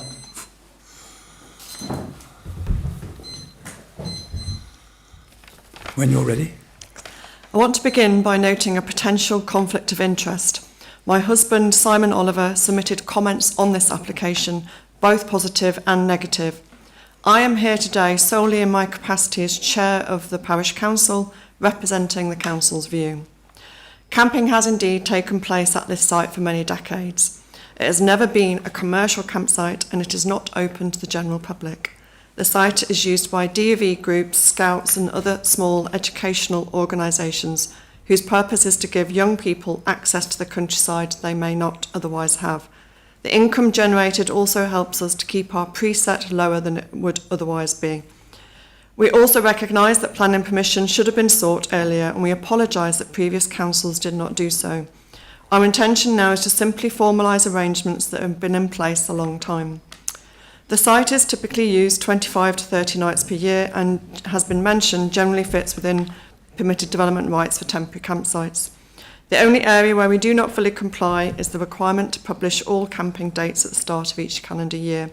The problem here is that many of our regular groups cannot commit that far ahead, and that practical issue is the sole reason for this application. We accept that there was problems last summer when a group arrived larger than expected, and the camping has sometimes not been well managed in the past. In response, as mentioned, we have implemented a new camping policy and introduced much clearer communication with all organisers about maximum numbers, site layout and safety requirements. Our ultimate aim is to protect visitors, minimise any impact on our lovely neighbours and safeguard the local environment. It is important to note that even if this application were refused, camping could still continue under permitted development rights, as it has for many years. We also feel that the officer's report assesses the site as though it was a commercial enterprise, where it has always been intended to be small scale, low impact and solely educational in purpose. I would also like to specifically respond to paragraph 42 of the report. After inquiry from DCC Highways, we provided a full set of information on the 9th of November. We did not receive any follow-up questions. So the report's suggestion that insufficient information was supplied came as a complete surprise. We would, of course, have been more than willing to provide anything further if asked. The groups who regularly use the site tell us how valuable it is for their programmes and how well suited it is to their needs. Given that the only issue requiring planning consent relates to the timing of booking date notifications, we hope the committee will consider the application in that proportionate context. Thank you. Thank you very much. Can I ask one or two questions, because I'm not sure that I fully understand this yet. The application is described, at least in the attendance list here, speakers list, as for a number of days each year. Does the application say what a number of days each year means? They have, the parish have not specified that number. They have mentioned in the statements that they use the site on a regularly between 25 and 30 days per year. Obviously, if it was subject to an approval, we could look to condition that. We can have that discussion. But there's been no exact number given by the parish, though it is in the description. Right, okay. I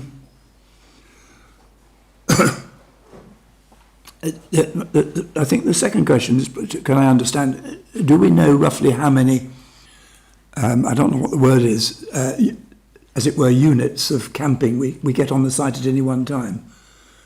I mean, I presume sometimes it'll be tents and sometimes it'll be something else. What sort of numbers are we talking about? Again, that information hasn't been provided. PD rights do allow up to 50. I would not expect this site, this size, to likely be able to accommodate 50 tents. Again, if subject to approval, a figure can be discussed and agreed. But again, that information has been provided. Clearly, as the council has touched on, there's a sort of ad hoc basis in which people come. So I expect that number would fluctuate. Third question is, if you have a camping site, is it purely a planning issue, or does somebody else get involved in whether the drainage and plumbing arrangements are enough and satisfactory for the job? To understand the point, I could have rephrased that better, but if one was to approve this, for example, would we have some control over the problem of sewerage and septic tanks and all the other things that go with it? How would one approach that? Often with these sites, you would have movable buildings like portaloos and such on. In this instance, the parish hall is being used for showering and for toilets. We consider that's a perfectly appropriate use. But we're being told that it's not working properly and that it's causing problems. That's my question. That it's inadequate for its purpose.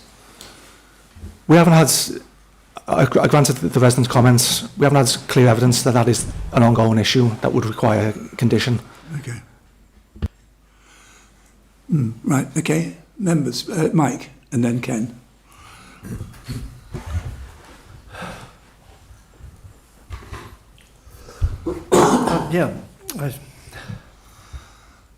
We visited the site yesterday. Memorably. Memorably, on account of the weather. I can see why it's a site that would only be used for a few days out of 365. I mean, we've been given the number of 25. With the best will in the world, I cannot see how a planning application is going to resolve the problems here.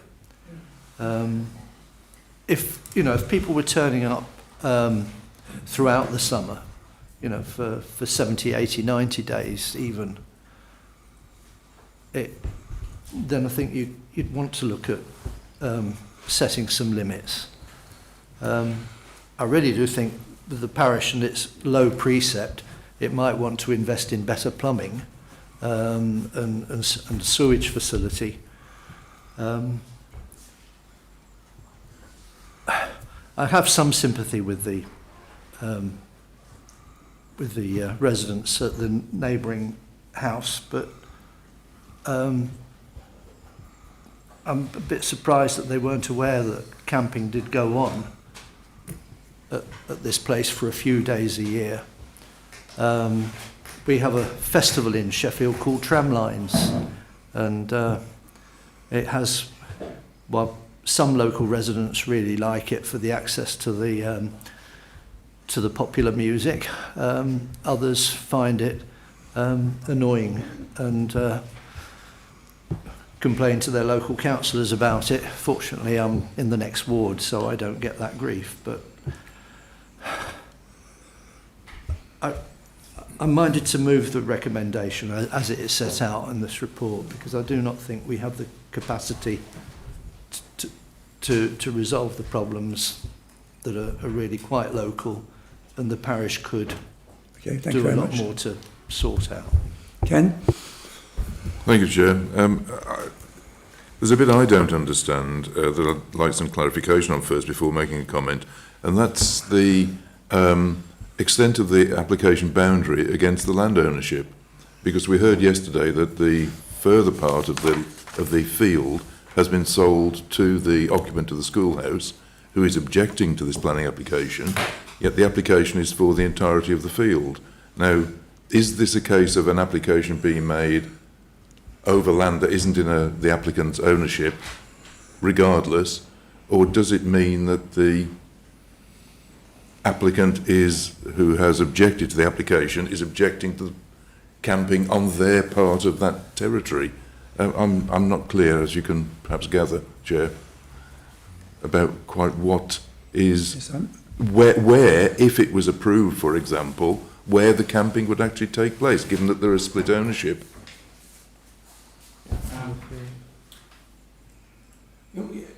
Sorry. Okay, thank you. No, I appreciate the point that you've made. The summary is correct in terms of the ownership is between the neighbour and the parish.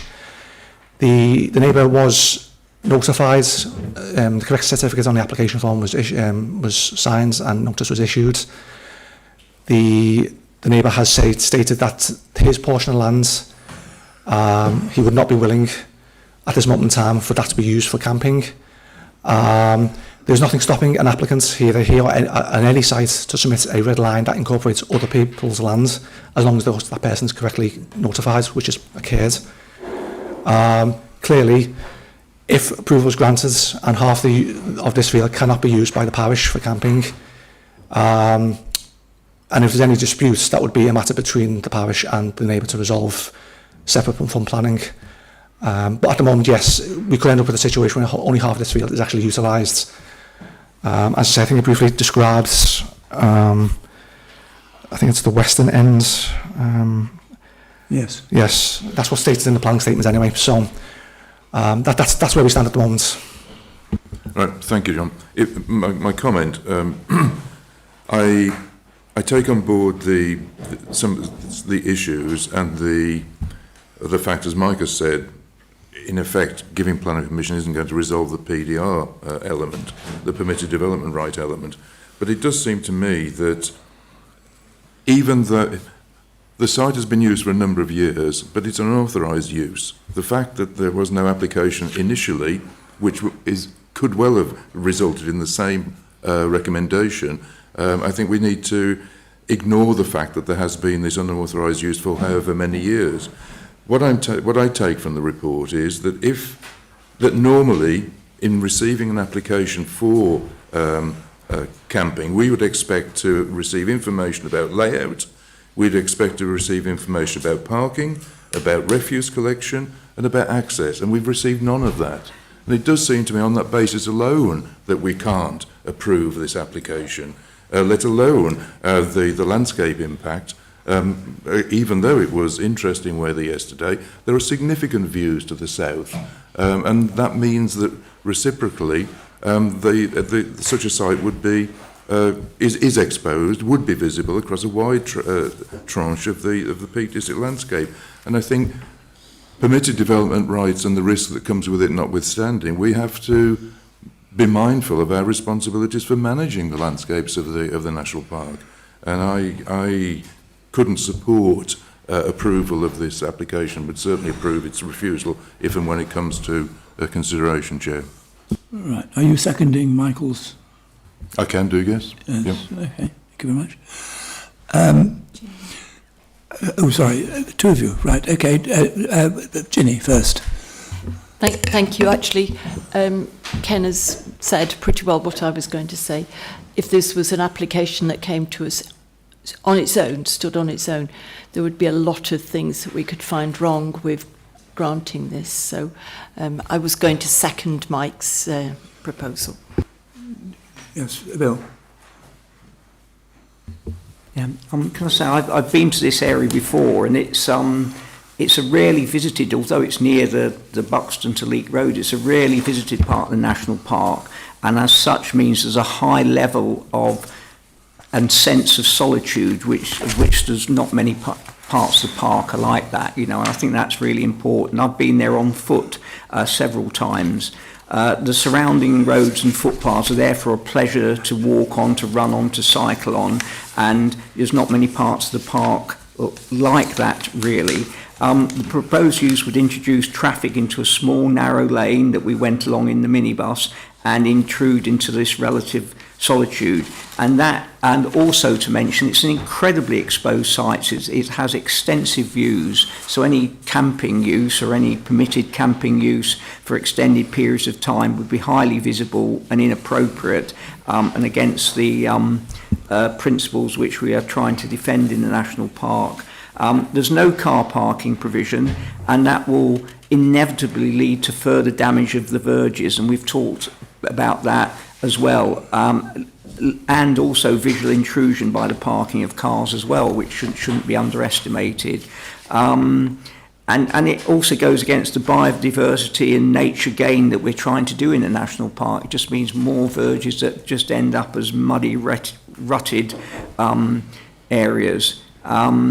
Let alone the blockage of the highway and issues of residential amenity. I've just, as someone who's worked in outdoor education for a long time, I just think the site isn't suitable for camping, and I've got about 5 reasons here. It's very exposed, you know, you want to camp there. If you're encouraging young people to enjoy camping, I could think of 1,000 better locations. It's just not a good site. If for general camping or even for that sort of camping, people want to have vehicles next to the tent. They don't want to be trudging around down the road, so it doesn't allow that. It's remote, and as I understand, is unsupervised. There's no, you know, in case of emergency or whatever, or things that go wrong.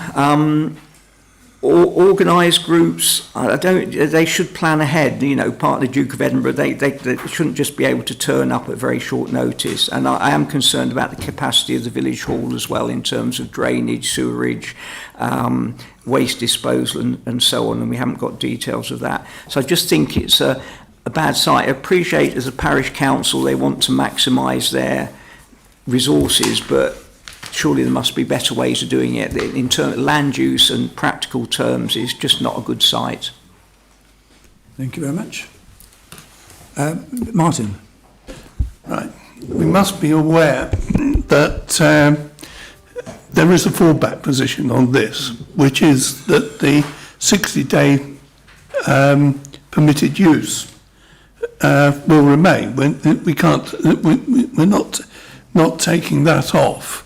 I do have concerns over giving a general camping permission, in that it could develop in ways which people are describing. I don't think that's the case at the moment, or the intention at the moment, but I can't see why the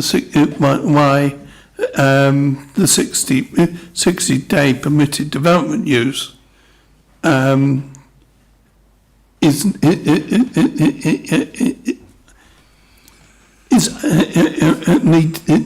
needs full planning permission. Right. Yes. Make a point as well. Yes, if you like. Just on that fallback position, just the only mechanism we have got, if we wanted to kind of get full control and use policies every time and make these detailed considerations every time, would be to use a mechanism to withdraw those permitted development rights as a function called the Article 4 direction. And this is an area that we've been looking at. It is causing some pressures in certain parts of the national park. just for interest, I think the New Forest National Park has actually got a whole park Article 4 direction. And that's really because of the kind of uniform nature of the character of that national park and uniform nature of the issues that follow on to the forest and the verges. We've got a very kind of mixed landscape in the Peak District, and so in some ways actually having a case-by-case look against policy is quite helpful. And we say in a lot of places we would permit this, it is appropriate, but in others it isn't. And I think being able to go through a planning process to judge the kind of issues that you've drawn out is very helpful. So it's just to make you aware that we are actually looking at the pressures of that PD across the national park, and it could be that we come back and talk about that in future. Yes, I've got Matt and then Mike. Yeah, that's really interesting. Thanks for that, Brian. So you know, one of the things that we talk about in terms of the local plan review, you know, I have some concerns and some issues around our restrictions on camping and how much of that we do. You know, I think that the blanket 60-day stuff, you know, the road, you know, there are a significant number of reasons why being able to camp here for 60 days seems like a bad idea. You know, the access to it, the road verges, you know, all of the points that you've raised. But I would like just to make clear that, you know, the national park is for people to access, and, you know, encouraging people to stay in the national park is a really good thing.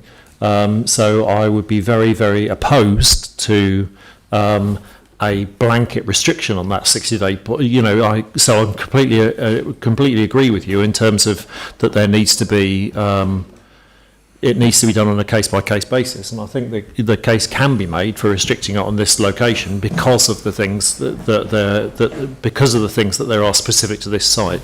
So whilst I support the officer recommendation, I just want to make clear that that's not saying that that isn't a general thing. That I can see the case in this situation. Yeah. Mike? Yeah, in view of the comments that Matt and others have made, and Brian's flagging up that the authority plans to look at this in more detail at a later date, I move the recommendation, Chair. Which we have already done. Thanks. I agree with the proposal. I do think, though, we have to understand that this will do nothing for the next door neighbour and the problems he's got, because the permitted development rights will maintain it. I don't think the application, for the reasons that Ken sorted out amongst other things, the application is not permissible in its present form. But if we're going to say that the solution to this is this Article 4 direction, we really do have as an authority to get a timetable on that and get to grips with it, because as far as I know, we've certainly not made any Article 4 directions in the time I've been on the authority, and I'm guessing that there haven't been many before that. So if we're going to try and start moving on this, we need to move on it. But the resolution as it stands will not solve anything, but I don't think we have any alternative but to approve it. But Bill, I'm going to put it to the vote very shortly, very quickly, please. Yeah, just briefly, I think removing permitted development rights, it doesn't mean to say there won't be any camping or that we're very restricted. It just means to say that the national park can control where the best places are that benefits everyone in terms of amenity, access, sustainability, you know, access to public transport and views and general amenity and national park purposes. So I think it's just having control of that, so that it's the best outcome for everyone, really. So, but take Matt's point, we don't want to, we're not discouraging camping, but it's got to be in the right place. So, can I move to... No, because it's already been done. Oh. Unless you're moving an amendment. Okay, right. I'm going to put it to the vote now that this be refused for the reasons set out in the report. All those in favour? 1, 2, 3, 4, 5, 6, 7, 8, and that's a full house. Thank you very much.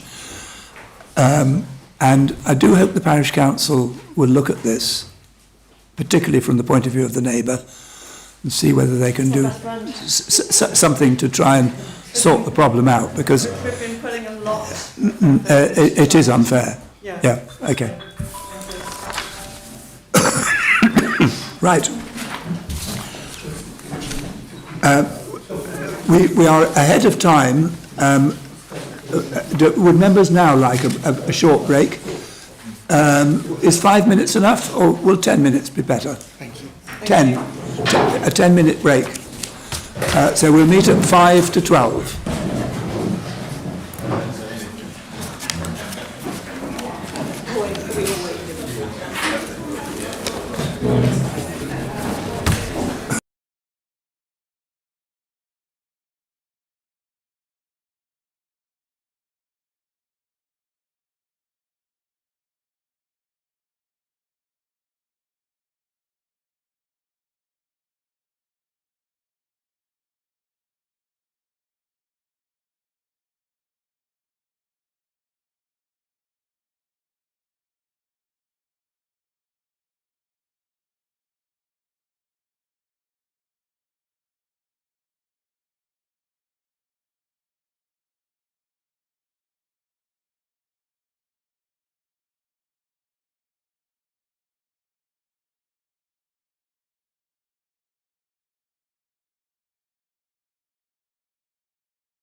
Lidgate Farm, for Boundary Farm, Lidgate, in Dean, an affordable local house.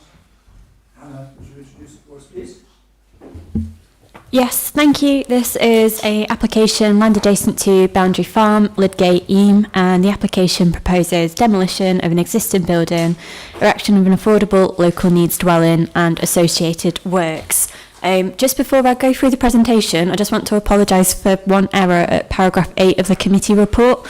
It just references that the kitchen and living space is at ground floor and the bedrooms, the floor above it is in fact the other way round. And I also would just like to clarify at paragraph 19 and the representations, the final bullet point, just confirm from the neighbours no objection, but the matters that they have raised are just concerns that they would like members to consider. So apologies if that wasn't clear. The application site is on the screen in front of you. So the red line shows that there is an existing building on site. We're at the southwest of edge of Eam, and this is Lidgate. So it runs from the main central square in Eam, and you come along this track, and then there is an existing track up to the site, which sits at a higher level to the neighbouring property, Boundary Farm, to the north. Also, just so members are aware, there is a public right-of-way which runs along Lidgate and along this track. The site is not within the conservation area of Eam, and it's not considered to form part of the setting, and the site is about 70 to 80 metres east of the Stony Middleton Dale site of special scientific interest.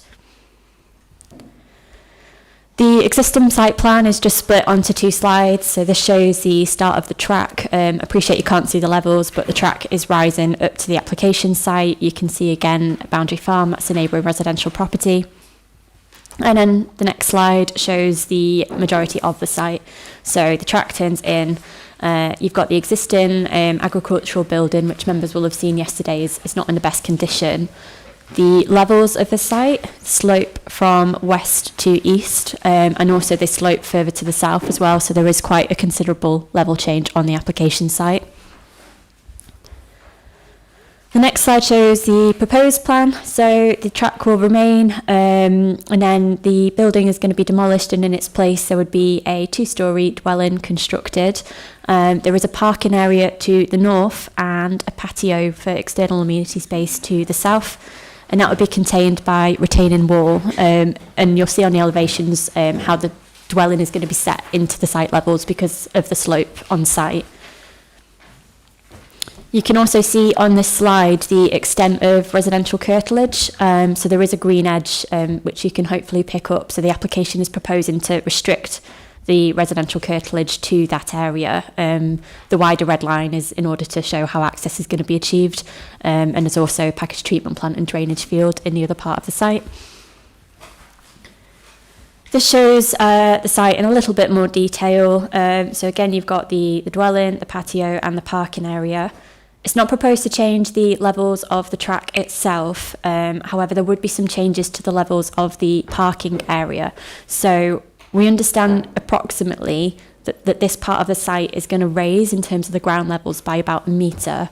However, it is obviously relevant that there is a structure on site at the moment that sits over that ground levels, and that is again about 1 metre taller than the proposed level of the parking area. And the building does, you can just about make out, extend closer to that neighbouring boundary. So the built form is pushed back further south. There would be a retaining wall around the edge of the parking spaces, and there's also bin storage and cycle storage there. We've got a level change of around 3 metres from west to east. So access is going to be into the first floor of the property, and then there would be steps down to the patio space. So again, there's some retaining wall detail there that you will see on the slides. This just shows the other end of the access track. The Highways Authority had requested that the first 5 metres of that track is going to be hard surfaced. That's to prevent the spread of loose debris onto the highway. I think the report does set out we actually don't consider that to be necessary in this case because the track itself has got a loose surface, as has the track that it is accessing. So it actually would look quite formal compared to the informal surfacing in that area. These are the proposed floor plans. So this is the lower ground floor plan, where 2 bedrooms are proposed as well as bathroom, and you can see the outdoor external amenity space. And this is the first floor, so access is into the kitchen area directly from the parking space, and there's also a living room. The west elevation of the property is on the screen, so that is at the higher end of the site, so the property appears single storey from that angle. You can see the detail in the materials, so limestone walls, slate roof, and there's going to be gritstone detailing as well. This is a north elevation, so it's the elevation that faces Boundary Farm. Again, it's part single storey at the higher levels, and then it moves on to a 2-storey as a level slope, and you can make out the extent of the retaining wall around the car parking space. The window proposed here, I think when you look back at the plans, it serves the staircase. This is from the east, so the property appears as a full 2-storey property from that angle. You can see the parking and hedging proposed. In terms of the outdoor area, we have had discussions with the agent and they've agreed to introduce this planting because the retaining wall itself is quite a tall, high urban feature, so they've introduced that to try and break up its appearance. Then this is from the south, so again it's 2-storey, and because the levels do slope, there's going to be some cut into that level for the patio area. However, if you come onto the next slide, you can see there'll be steps going down the edge, and then the next slide again, so this is stepping out from the site. The levels are very similar to what they currently are on site, and the boundary wall wouldn't appear the full height of that patio from the outside. It would run with the land. This photo shows the access to the site from the end of Lydgate, and you can just see Boundary Farm there to the left, and you can just make out the existing building on site. This is looking towards Boundary Farm, so this photo is taken from the site itself. You can obviously see the existing structure is not in the best condition. And then from further south within the site, looking north again, you can see the relationship between the building and Boundary Farm. This one is taken from further east, I believe, looking back towards the site. And then again, this is taken from further away along the right-of-way, so you can see that the site is visible. And I should have mentioned on the sections and elevations that it showed the ridge height of the proposed dwelling is going to be approximately 2 metres taller than the ridge height of the neighbouring property, and the elevation that is facing this direction would be the gable. So obviously the levels do rise. Hopefully that just gives the members a bit of an indication of the appearance within that context. And this again I think is quite helpful because it also shows other development within that setting and how the proposed dwelling might sit within that area. This one is taken from the track serving the site, so again you're looking at the relationship between the existing building and Boundary Farm. This is taken from just outside the garden of Boundary Farm. Within the garden of Boundary Farm, so you're looking towards the existing site, so you can see the rising levels. And then this is just a photo from within, so you the first floor bedroom of that property, so you can see how the site appears from that vantage. And I think that's quite helpful coming onto the visuals that the applicant has provided. You can see the relationship is quite similar. And this is the proposed visual that they've given us. So it shows that the structure is obviously gone. The parking is going to have a setback. It will be at a higher level to the garden of Boundary Farm. And then the main built mass is further back within the site. In terms of the application, officers consider that the impact of the development on the character and appearance of the area and the design of the dwelling would be acceptable. It's recognised the existing building isn't of particular merit, as the application's introducing quite a lot of additional built form on the site. We don't necessarily consider there's a significant enhancement, but we do consider that the design is acceptable in terms of the context of the area, other properties, and the fact we are dealing with an edge of settlement location. We've also looked quite closely at amenity just because of the relationship and the fact the site is at a higher level to Boundary Farm. We've had regard to the fact that there is an existing agricultural building quite hard up against that boundary, and the proposal is moving the built form and massing further away. whilst the parking area is being raised, we don't consider that as being raised to a degree that would be unacceptable in terms of overbearing. And because of the angle of the site, I will just go back to the site plan. It's shifted further to the western corner of where Boundary Farm is here. So I believe like the centre of the activity would be away from the main garden area and the windows of Boundary Farm. The dwelling has also been designed so that windows are orientated in different directions. So on that basis, and whilst we have had close consideration of the relationship, we consider the development would be acceptable in terms of privacy and overbearing. And that could be further mitigated through landscaping with the scheme. The Highways Authority have not raised an objection. We're satisfied with the scheme in terms of ecology. Natural England have requested a construction environmental management plan to make sure the development doesn't harm the Stony Middleton Dale site of special scientific interest. As the development is a self-build, it would not be subject to biodiversity net gains. So the remaining point really is the principle of the development. As members will be aware, our policies are supportive of housing to meet eligible local needs on settlement edges, and that requires the applicant to demonstrate that they do have a local connection as well. That's what policy DMH2 sets out, and also that they are in need of housing. So we're satisfied the applicant does have a local connection. They've lived in the adjoining parish, I think, since the age of 9, and they've also submitted to us evidence of their home options report, which states that they have a need for a single occupancy dwelling. They've also set out reasons of need in terms of the need for affordable housing within the Derbyshire Dales area.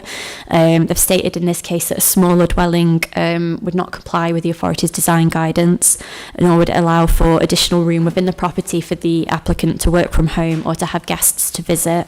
And they do need to stay within the area to be local to the family farm, and also their place of work. Notwithstanding those points, the authority's policies set out that there are size thresholds to affordable housing. DMH1 says for a house for one person, the maximum threshold is 39 square metres. The DMH1 practice note just go on to reference that housing is sized to meet the need of the applicant. And whilst there is some flexibility in terms of increasing that size of property, for reasons of local character or personal circumstance, the maximum size threshold in the practice note is 58 square metres, as this application proposes a dwelling of 70 square metres and is for a need for a single person dwelling. The size of the dwelling exceeds the proven need, so the application is recommended for refusal on that point. Thank you. Thank you very much. We have one speaker, Caroline McIntyre.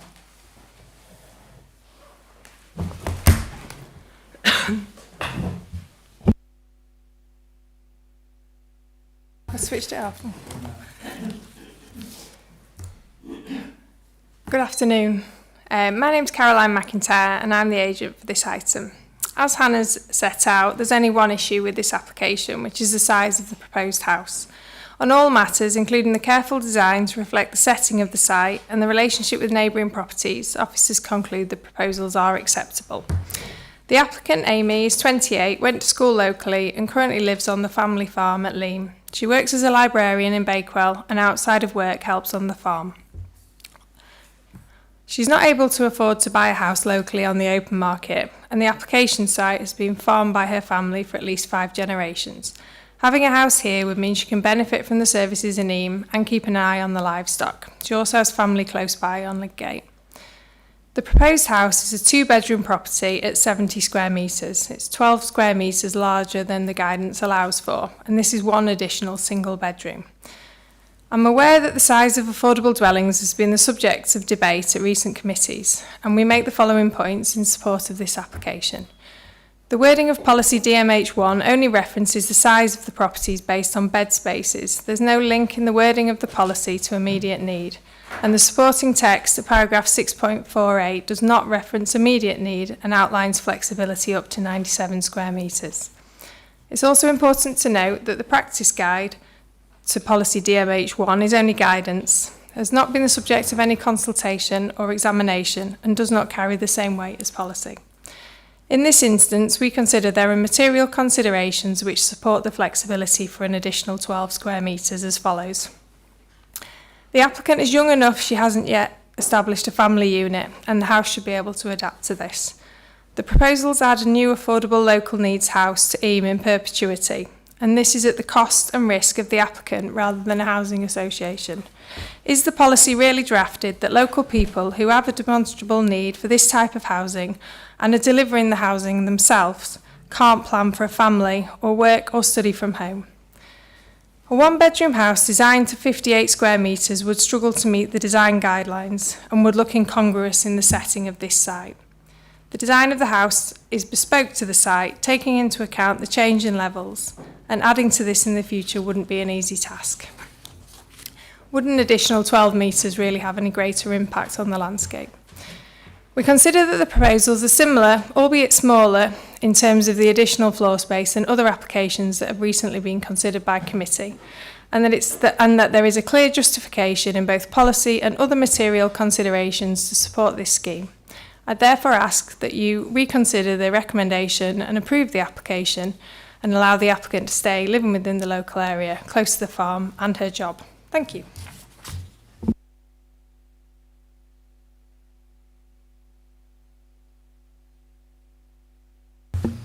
Thank you, Chair. I appreciate very much that our officers have to work within the boundaries of what we currently have before us. But this is, I'm very much aware, a policy which is under discussion at the moment in our new local plan. The cost of self-build homes is considerable, and I believe a young person that wants to stay in the area, build their own home, which is going to be local affordable housing after that, should be able to plan into the future. It's unreasonable to expect somebody to actually stand the expense of building a property that they're not going to be able to use in the future. Therefore, I'm moving that the recommendation is to approve this application.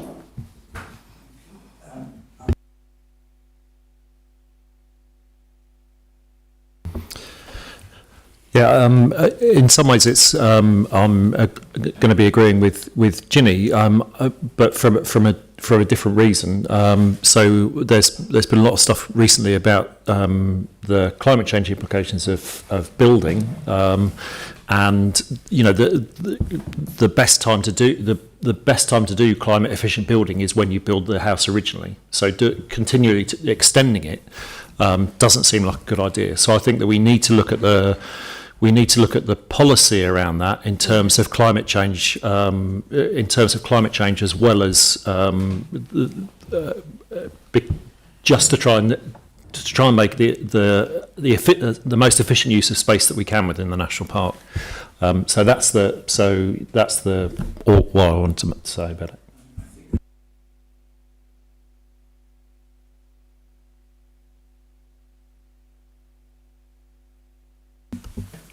Thank you, Chair. I think quite a number of us attended our 27th of February meeting about national park issues, and one of the issues was number 9, Communities Aim Update for NP-MP. And the various objectives, but Objective 10, and there was no dissent in this, to support sustainable communities by improving opportunities for affordable housing and connection to services. No dissenters in that. So in all, it would suggest everybody agrees with that. And I think this objective should be used today, and we should take on board that this is a family, an Eam family. Their next generation wants to stay there, well, has necessity to stay there, but obviously wants her own living space. And so I would go for approval, and I cannot vote against it morally. Thank you. I've got Ken Richardson next, then Bill Hanley. Yeah, I was interested to read about the agricultural element of it as well, so perhaps that's a reason we can move away from policy, because a person living on a farm with livestock duties, admitted part-time, does require places to live. I would second the motion to approve. Thank you. Then got Bill. Thank you. Yeah, we discussed this recently in relation to another application. And my view was that the policy on size was never intended to prevent these sort of applications. It was never thought to intend it to prevent this application, which is local needs housing, built at no expense to housing associations or local authorities or whatever. It encourages sustainable communities. And it's also future-proofing. And as Matt, I think he made a good point, which I didn't know, if you build something from scratch and don't attempt to add to it indefinitely, then that's the better for climate change as well, which is a really good point. So I support the application. And I do know that that's something we'll be looking at with the new local plan to perhaps move into a sort of future-proofing situation that supports sustainable communities in future. Thank you, Bill. I've got Ken Richardson next. Ken Smith next. Thank you, Chair. I'm not going to repeat the case that Hannah made for refusal because it's already been made, and I've got better things to do with my breath sometimes. But I will ask one question. And it was what I asked on site. I don't know if we can go back to one or forward to one of the illustrations that shows the southern elevation of the existing building. Because, for understandable reasons, the proposal is moving the property further to the south, and I'm just mindful that there is an overhead electric wire adjacent to it. And I asked on site, is there a minimum distance that these things have to be clearance? And I don't think we knew for sure, but it's not just the dwelling. In the course of erection of the dwelling, there will be scaffolding, and I'm just mindful of the dangers of arcing across and that kind of thing. Yeah, so just on that, we haven't got the extent of the overhead power lines on the plan itself, but I have tried to have a look, and it looks like they might potentially just run near to the patio area. I don't think they would conflict with the dwelling itself. I think there likely is a minimum separation distance, but that would be something for the applicant, if planning permission were granted, to arrange outside of this application in terms of whether they did need to divert anything. Just if it was approved, perhaps to be noted. Can I ask Caroline, do we know whether those pylons, the poles are outside the site, or do they cross the site, or what? I don't know definitively. I was just trying to, when we were on site, trying to get a feel for where they are with reference to the outbuilding, to the... One of the illustrations, that one. Yeah. As when we were on site, those wriggly tin sheets on the left-hand side are effectively, I think, the right-hand side of those three is the northern side of the dwelling, which means it's extending closer and closer to those overhead power lines, and that was the reason for my inquiry. Yeah, I don't know enough about it, but it would be something that James Darwin would know more about, but I'd need to check with him. I'm assuming that's outside our power to control, isn't it? Is it? So yeah, having had a look, it does look like they do run over the application site boundary. I think they go close to the patio. I can't be exact on that because we don't have the overhead power lines on the plan, but they are fairly close. But it would be something for the applicant to deal with the overhead power lines in terms of whether a diversion would be required separately to this application. Thank you very much. Melandra I've got next, and then I'd like to bring it to a conclusion, I think. Melandra. Thank you, Chair. Building a house, or being made by this authority to build a house that was too small for, that was not future-proofed and too small for our use, is my lived experience. I'm really glad to hear that we're now considering changing the policy away from so-called immediate need, and I'm in support of this. Thank you very much. Well, unless any other member wants to speak, it's been proposed and seconded. Can we have some conditions, please? Yeah, firstly, any approval would need to be subject to a Section 106 agreement, because we are still talking about a local needs affordable dwelling.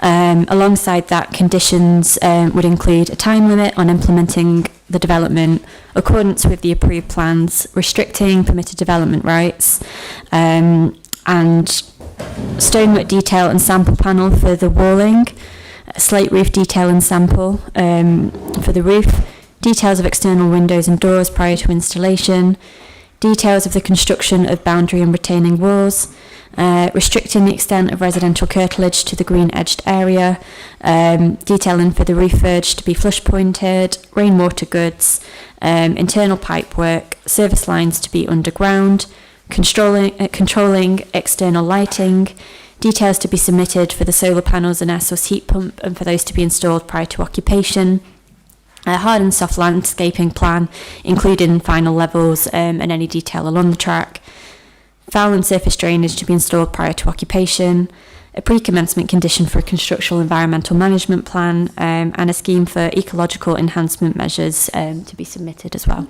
Did that include lighting? Sorry. It did, It yes. did, yes. The proposed and second are happy with those conditions? Yes, okay. Now, Brian, you wanted to say something, did you? Yeah, just a couple of things. One, it's useful just in sort of process terms if we can actually test the recommendation. I think our preference would be that we actually have a vote on the recommendation. If that was to fail, you've got a position to come back to that you've just rehearsed. So I'm comfortable with I that. actually have a proposer and seconder, which I've got to put first, I think. Yeah. So yeah. Is that? I don't think we can do anything more now. No, I've got a proposer and seconder. Right, I'm going to put it to the vote now then. The proposal has been put that this be approved. All those in favour? 1, 2, 3, 4, 5, 6, 7, 8, 9, 10, 11. One abstention or against? One against. Do you want? Your abstention and against. Do you want your vote recorded? Do you want your vote recorded?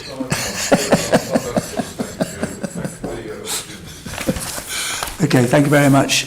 Thank you very much. And you'll be hearing from the Planning Department shortly. Right. Now can I move on to the reports of the legal officer? I think we're up to, aren't we? Yeah. Planning appeals.